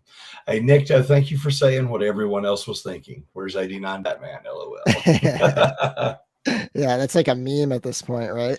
Yeah. It's funny, Bill. You had asked me if I had Death Dealer wait listed, and I had to go on the site because I couldn't remember what I'd ordered and what I hadn't. Dude, I've got like 10 things on their pre-order that I'd even forgotten existed. I had no idea there was so much stuff that's in the queue. There's all the G.I. Joe stuff, the Doctor Doom, the other Conan. I had completely forgotten Gotham about by Gaslight Batman. Gotham by and the separate wings kit or accessory kit that comes for it. Oh yeah. The whatever they call that for the guns. Yeah. I did have a couple things on like the Master of the Hunt, which is a classic DorkLair thing. Yeah. But one of them is like the Mezco things that are hitting. Like a lot of stuff's actually hitting right now. So the Predator, I think people just got their charging emails for Predator. Yeah, I did direct from Mezco. And distributors are also saying that Alien, Constantine, and the Crow are coming like within the next couple weeks. Very cool. A lot of stuff going to be dropping if you order. Yeah, they do that. They seem to at the end of every year drop a whole bunch of stuff. And because nobody needs to buy Christmas presents. Right. Yeah. I was really glad that the Death Dealer was like a one I just paid up front, and I was like, oh, nice thing. Yeah. At least there's that, Okay. So the other thing in the Master of the Hunt was just like this. I don't really want to get into it because it's got a long conversation, but Hot Toys seem to be hitting waitlist earlier lately. So just be on the lookout. Like it's a weird thing. Like if you're looking to pre-order them, like I feel like it's kind of a little wild card now because like the KX Enforcer droid that I wanted, that I was like, oh, I'll just wait till release. That's on waitlist already on Sideshow. And like the site I usually order sold out. So it's like, I got to wait for my waitlist to convert or for that to like, just maybe Sideshow it'll just come back in. Like their Chrome Mandalorian went to waitlist and now that's available again. I'm kind of hoping the same thing happens with KX Enforcer droid, but I don't know. Still got a long lead up time till that release, I think. So, but yeah, I imagine Sideshow is like, like tightening the leash a little bit on what they are going to order because they've got, just the sales they've been doing is kind of crazy for how in years past they've never done something like, I think they've done like 30% off some figures, a lot of figures, 30. That's a crazy amount to offer for a hot toy. So it's, it's kind of like almost if I had not ordered almost all of these figures already, it would have been like no brainer purchases, Yeah, totally. Yeah, exactly. And it's funny because today they sent out a 20% coupon and it had like a certain list. I think it might've been targeted at certain, it was sent to my email and it was a specific code, but I looked at it and I looked at all the figures that are available for the 20%. And I'm like, those are the figures you just offered for 30% off during Spooktacular. Like, why would anybody if they didn't buy it for 30% off, who's buying it for 20% off right now? It's like, they're going to have to dig deep if they want Black Friday deals to be like something special after those crazy Spooktacular deals, which are still going on. Like the daily deals keep happening. But yeah. Okay. So we're going to, you know what we're going to do right now? We will take a short break and come back with the figure of the week, which is just me saying this is where we're going to edit some stuff when we do the audio part of it. And we're going to get into the review. Can I actually have a 1 minute break? Yeah. If you want a 1 minute break, we'll jump into the chat for a bit. If you I want to do the same thing. Yeah. I'll get to the chat here. Some talk about the Death Dealer being blue. I still don't know why the Death Dealer is blue. the Death Dealer is blue in the comics. Maybe it's Death Dealer from Atlantis. Wade, you're on fire tonight. Let's see here. Or Pandora. That's Avatar, right? Blue wouldn't be my first choice, but I think they had to differentiate the Conan buck. I think like quick arm swap. Maybe grab like Wolverine's arms or something. Oh no, he's got like wicked hairy arms. I don't know. Like I think you could probably quickly swap like Conan's arms on there if you wanted to do like flesh. The 5-inch Death Dealers. Yeah, obviously like the licensor, like the Frank Frazetta family or whatever, like that's who's determining the color, because the other one was blue too, right? With the tiny head.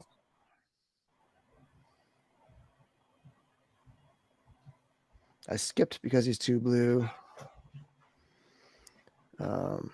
Yeah, this is probably the reality of it, right? He's blue so they can make a repaint. Good one. Maybe he deals death to the Smurfs. I want to like open mind, but we got to get to this review. So one of the things I'll talk about before we really dive into the review, and here's another one of these. So I forget who he said sculpted them, but Dennis Derby's got. Oh, that's cool. Sick sword. But I put like the alternate that. head on Sir Gerard. Yeah, that looks good. Is the alternate head from the unknown one here. It's I'll pretty try cool. to like It's a good idea. try to get a little bit of light here. Show things on camera. So we're going to talk about the figures quite a bit. It's going to be hard to really like show a lot on camera, but I'm going to kick us back into the review part. All right. Yep. Welcome back. The DorkLair feature figure for episode 200 is the Mythic Legions Adaith, the Unknown One. And this was the LegionsCon exclusive. This version comes with the alternate skull portrait that will not be available in the standard release. Otherwise, you're going to be able to get this as standard release, even if you miss out on Friday or tomorrow, right? If you're going to try to get that, will be available at 12 o'clock. Don't get too frustrated if it sells out quick. I know that alternate skull is like a big deal, but it's going to be quite a bit cheaper when you order the regular version. So it's like, yeah, maybe somebody will sell the skull separate, or you can commission a painter to paint the skull for like the same price or something. Oh yeah. Yeah. So let's get into this review. So first up, let's talk about initial impressions. Larry, you want to share your overall like impressions on this thing? Well, while I still don't have our Mythic Legions War Duke, I do have the ears. No, this is a really cool figure. Just like all the Mythic Legion stuff, they do a great job on the sculpting. The accessories are a lot of fun. I love the skull. There's the cool stuff right down to the cervical vertebrae, to the details in the skull, to the articulation of the jaw. The paint is incredible. You look at the wings, the detail there is wonderful. You've got tearing in them. You've got vascularity running through them. I like the weapons are okay. I don't really care about the weapons one way or another. But the figure strikes such an imposing shadow. This one I'll definitely display with the wings, and probably not with the shoulder pauldrons. I love it. And I'm debating, do I want to go with the skull head or the regular head? But the colors, the airbrushing, the way that they managed to make leather look like leather, fur look like fur, armor look like armor. It's beautiful. And the thing that I love the most about the Four Horsemen painting is, again, I don't have nearly as many of these as you guys do. I think this is maybe my 9th or 10th Mythic Legions figure, but not a single one of them have so much as a swipe of paint out of place. I mean, it's to have the detail that they do and to get the paint right on every part of it every single time just speaks to how much care is put into this stuff. This initial impression is, wow, Really cool figure. Looks great in the box. If you're a mint and box collector, looks great out of the box. And like most of their stuff, you have several options for display. So the only trouble that I'm going to have with this figure is really dialing in how I want to display it. Chris. Awesome. Yeah. First impression was like, yeah, I know it's pretty much, it's all reused parts and everything and stuff we've already had, but I don't know, what do you call this, what the color would be like. I want to say it's like super dark brown or reddish brown or brownish red, but yeah, that like main base color really is like a cool, it's unique as far as like, I don't remember another figure looking so like with that's even though they're all the same parts, it's like the paint job can really set it aside and make it a totally different feel. Toy Bro mentioned he mentioned in his review, and I kind of feel like this is sort of dead on. He's like, it's like chocolate, but it's like Hershey's chocolate, which has its own very specific color. I can see that. Yeah, you kind of nailed that one, right? Chocolate wine. There you go. Wine. Yeah. These guys are saying wine and chocolate wine. Like chocolate wine is kind of like the perfect. Yeah, it's a nice port. It's a nice after dinner port. A port. There you go. Port. That's the color. It's port. That's what we're going with. Yeah. I like dislodge the jaw a little bit. Give it I love it. It's so nice. Cool. Yeah. I love the articulated jaw. Adds a lot, no matter what you can do with it. But that's awesome. I kind of agree with Larry as far as the weapons go. Like it is just these two axes, and I'm guessing they were going for a bloody cloth look here. To me, it almost looks like old rubber band. That's the only thing I was like, kind of like, it's not a big downer, but it's kind of a different look, I guess, than typically used to. I feel like maybe it's supposed to be strips of flesh or something that's tying this together. But it looks like either that, like rubber bands, or like bubble gum or something. Right? Yeah. Like that light like pink. when you stretch the bubble Compared gum. to the rest of the figure, that's the only thing that kind of sticks out. Like you got this like chocolatey figure in it and that. So, but otherwise, flayed human fresh seraphim, exactly. But like beyond the pink, the rest of the weapon, like the whole altogether, the weapons have a ton of paint detail. Yeah. I love how like the edge of the blade is like a gold color, and then I think you have that same port color. Like I think that's the same color on the other part of the blade. Metallic, something like the base of the blade. You mean? Yeah, like the blade. Yeah, the blade itself. Yeah. It catches the light completely differently than the bone does. Yeah, it's really, really nice paint application. It's cool. I mean, I do like these weapons, but I am also thrown off a little bit by the very bright, fleshy, pinky kind of stuff. Okay, so then next up, let's talk about the, sculpt paint details, whatnot. I mean, I guess we've talked about the paint, really, right? Any other just like thoughts about the paint that you're seeing here? I love how they go ahead. I'm sorry. If I was trying to remember if like these pieces are typically painted like this. For some reason I thought they were almost always gray, like or a silver. They're usually that gunmetal gray. Yeah. Yeah. I thought it was actually nice that these are painted like to match the figure. Right. So there's one little paint detail. Yeah, the real paint detail, obviously, like I said, everything's great here. Everything's very detailed down to the buckles and buttons and the textures. But what really impresses me the most is how they've textured and shaded and brushed the different areas of the skull. That just in and of itself is just a beautiful, beautiful. The paint applications there really enhance all of the great things that they did with this sculpt. Someone pointed out, and I didn't catch this in my review. Let me see if I can. Let me pull myself full. They pointed out that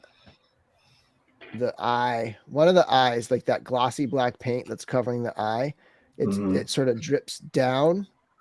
I guess we're on this side here. It drips down the cheek, almost like a tear. And I hadn't noticed that when I first did the review.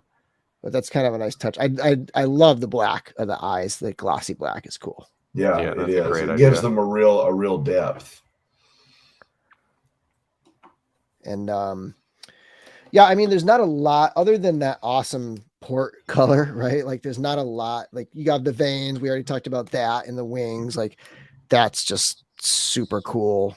But then the rest is like black, right? There's not a ton of other color going on in the rest of the figure, really. The red eyes is like the only other real standout. Oh yeah, that's right. Yeah, the red eyes are very sharp. But they don't usually do that. Like you don't usually see that bright. Like you don't usually see any color like in those eyes of this helmet. Yeah, I mean, just looking at the rest of the figure and how those eyes are, it's just totally. They're painted to stand out like they are, so it's nice work. I can care less about the cloth. I did put them on for the review today because I didn't include them in my. Totally forgot about them in my last review. Oh yeah, I didn't even think about that if that was in the box. I totally forgot. I put it in there. You probably pulled the tray out and it like slid right out. Oh, it was in the box, not like just in the packaging. Yeah, box, it's in the packaging for the figure behind the tray. There you go. That. Oh, okay. Yeah. And what is this supposed to go on? Oh, so this skirt here. The torso's tight. You might have to heat it up to pop it off, but then you put that on as a skirt, which like now that CJ, I don't know if he's still here. He's probably not, but like now that he's designing, it's just it's such a difference now between. It should be behind the plastic tray. I got mine was behind the cardboard. Yeah. Oh, okay. Like this stuff, like just doesn't do it for me anymore. Like I this is like the original just on there. Little piece of cloth. Yeah. What they used to do. But there's that. And yeah, I mean I think that's probably good for, and like sculpt wise, we're getting all 1.0 stuff, like all original wave. I mean, the wings are newish. The wings are a little newer, right? But every piece on this figure is like very early Mythic Legions stuff. So there's not a lot to talk about sculpt wise. If you twisted my arm and said, you have to come up with something you're not crazy about, I never liked these feet very much. I was never a fan of those feet, but that's nitpicking. Right. Yep. The sort of evil orc feet is what we're talking about. Yeah. And I mean, you can run through the articulation and I think we can kind of call it a night for that. But one piece that we haven't mentioned yet is that the neck is a dwarf neck. And that's what lets the head sit really low. And that's kind of the genius of this figure, I think, that really like gives it a look that's different than any of the other figures with this configuration, which there are quite a few of. I mean, it's Gorgo Ether Blade, right? Like, and you can see like the head sits nice and low. It just has that really cool thing going on with that collar piece. And that neck just is a ball joint. And so you can kind of twist and move the thing around a little bit, but it's going to get in the way because the horns are going to get cut up on the collar. There's just going to be things that limit that articulation of the neck. Shoulder pauldrons are on, swivel type thing because they peg into the back. So you can move those out of the way, swing the arms up to about a T-pose, like, 180 degrees out that way. Single jointed elbows, classic 1.0 Mythic Legions articulation. Twist at the elbow, twist at the gauntlet, twist at the wrist, hinge at the, horizontal hinge for the hand, because we're, again, talking old hands here. Ball jointed waist, which I've always really liked the articulation at that ball jointed waist. I almost sometimes prefer it to the 2.0 figures, which have a swivel waist and a ball jointed upper torso. But it's a pretty good motion in that waist. Hinge and swivel at the hips there, and then you have a twist at the top of the thigh. You have a twist below the knee, single jointed knee about to 90 degrees, ankle rockers, hinge at the ankles. And so like I said, pretty much standard 1.0 Mythic Legions articulation. Yeah, a couple of folks have said a Nazgul tribute. Yeah, I dig it. And so one of their artists at of the painters, really, I think. And I think he does sculpting. I can't remember. His name is Bill Mancuso. And this was like, it was like a custom that he had been throwing around on his desk for years. And they finally found like a way to release it as a figure. You know, it's not anything new. It's, you know, it's not anything that you're going to, I don't think people should freak out about if they miss, really. Like, you know, it's a neat repaint, but it's nothing groundbreaking. It's just a cool combo of colors and parts. But it's the perfect thing for an exclusive, right? Like that's the kind of thing that exclusives should be, repaints. Exactly. Go ahead. I'm sorry. Yeah, Chris. I wouldn't trouble myself too much. Like, I mean, unless you're a completist or something, right? It's really cool. I mean, if anything that's the most unique is probably, well, you know, we like the chocolate color, but like the wings with the painted veins and stuff is pretty unique and cool. It's like a cool piece. I want to kind of try and put it on like Belphegor or someone like that to see how they look there. But yeah, I mean, outside of that, I wouldn't go crazy for it. But yeah. I guess when it goes up for pre-order, it'll be, well, would it be a $37 figure even with the wings, like when it does the normal release? Because the wings are usually it's hard 12. to say. Like, yeah, because otherwise I would just tell people to go after the exclusive just to for if the value. they did Xenothon, right?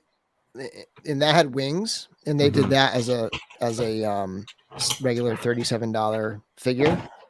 So I kind of wonder. I mean, I guess the only question is, would these fit?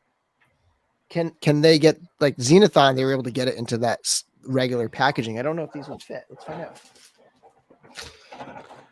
Oh yeah. While you're looking, I have what may be a silly question. So the art on the back of the box shows him with the wings and the shoulder pauldrons. Is there a way? That's what these pieces are for. Wait, show me what you're talking about. The adapters, Larry. Okay, so there's like several of them. Yeah, let me. So those go into the and how do you it plugs into the port in the back? Yeah. Okay. Bill's got it. Just like that, right? See it, Larry? Yeah. So that plugs in at the back. Where did I just do with the wings now? There's so many parts. And then I had pulled out the one I had pulled out had the holes were too small for the wings. I thought they were both. Yeah, the other one. Yeah, there's one that has the right size holes. So what is the one with the smaller holes? What's that for? Nothing. They just include all three with like every figure. It's just okay. What is this one for then? I was trying to remember this. The smallest one. The square one. I think you can use that to extend things out the back a little bit. But I feel like it might only really be for like plugging a shield onto the back. Yeah, that's the only thing I remember trying to use something like that for. Yeah. Okay. Somebody in the chat probably has a good answer to that question because I never really know what to do with that. 1.0 shield holder. Yeah.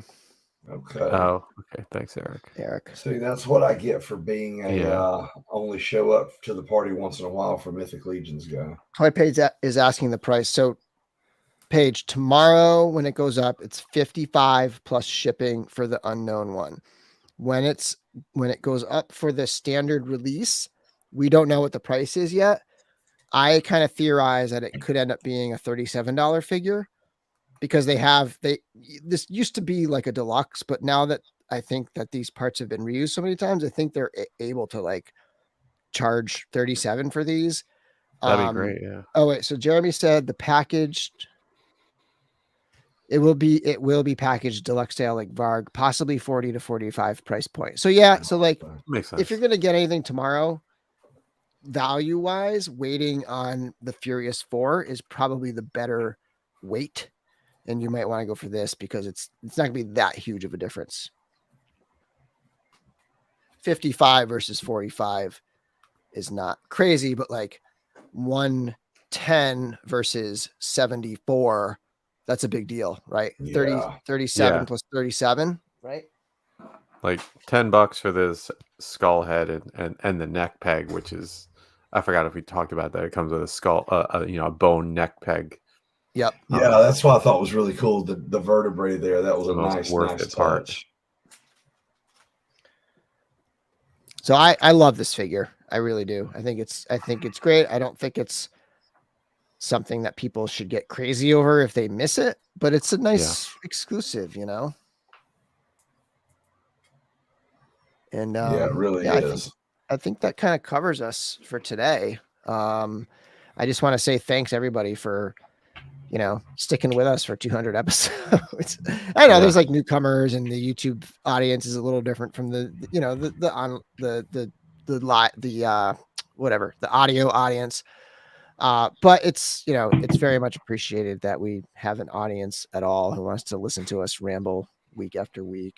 And we're not going anywhere. We're going to keep cranking them out. We may slow down a little through the holidays. I've been doing a lot of content creation over the last like 3 months, and like my family could actually use a break from me doing these reviews for a little while. So, you know, maybe we'll like dial it back a little bit, but I think you can still expect us every other week to be doing the podcast, and maybe I'll do like one review a week or something going forward for now. And I was really surprised when you put up the Unknown One review during LegionsCon, because I was like, oh, maybe they gave him that figure early. I was like, there's no way he just went and did it during the show. I did. Like, yeah, I know. That's what I was surprised about, because you must have brought your backdrop and everything, right? Yeah, I brought all my setup. You know, it's nice because I have loom cubes, which are tiny. They're like these tiny little lights, are powerful. So I was able to just like, you know, keep a compact packing situation, and then just like get it all set up. And, you know, I got there Friday night. I got everything set up. I had my table. There was this desk there. It was perfect. And I just had everything set up. And then I just like the next morning, I woke up super early, went down, bought the figure, did some shopping, said hi to some people, ran up for 2 hours, cranked out the review, edited it, published it. And it worked out. Like I think people were genuinely surprised. And I feel like it was a success for like what I had intended, you know? Definitely. Totally. Awesome. All right, folks. Thank you very much. Remember, you can find us at DorkLair.com and RetroZap.com. Follow us on Twitter at DorkLair and on Instagram at TheDorkLair. Subscribe to the DorkLair YouTube channel. All of our music is by Luke Schreiber. Logo by Mike Uziel. This week's episode photo is my own. If you want to help spread the word, please tell a friend to subscribe. And until next time, may the force be with you.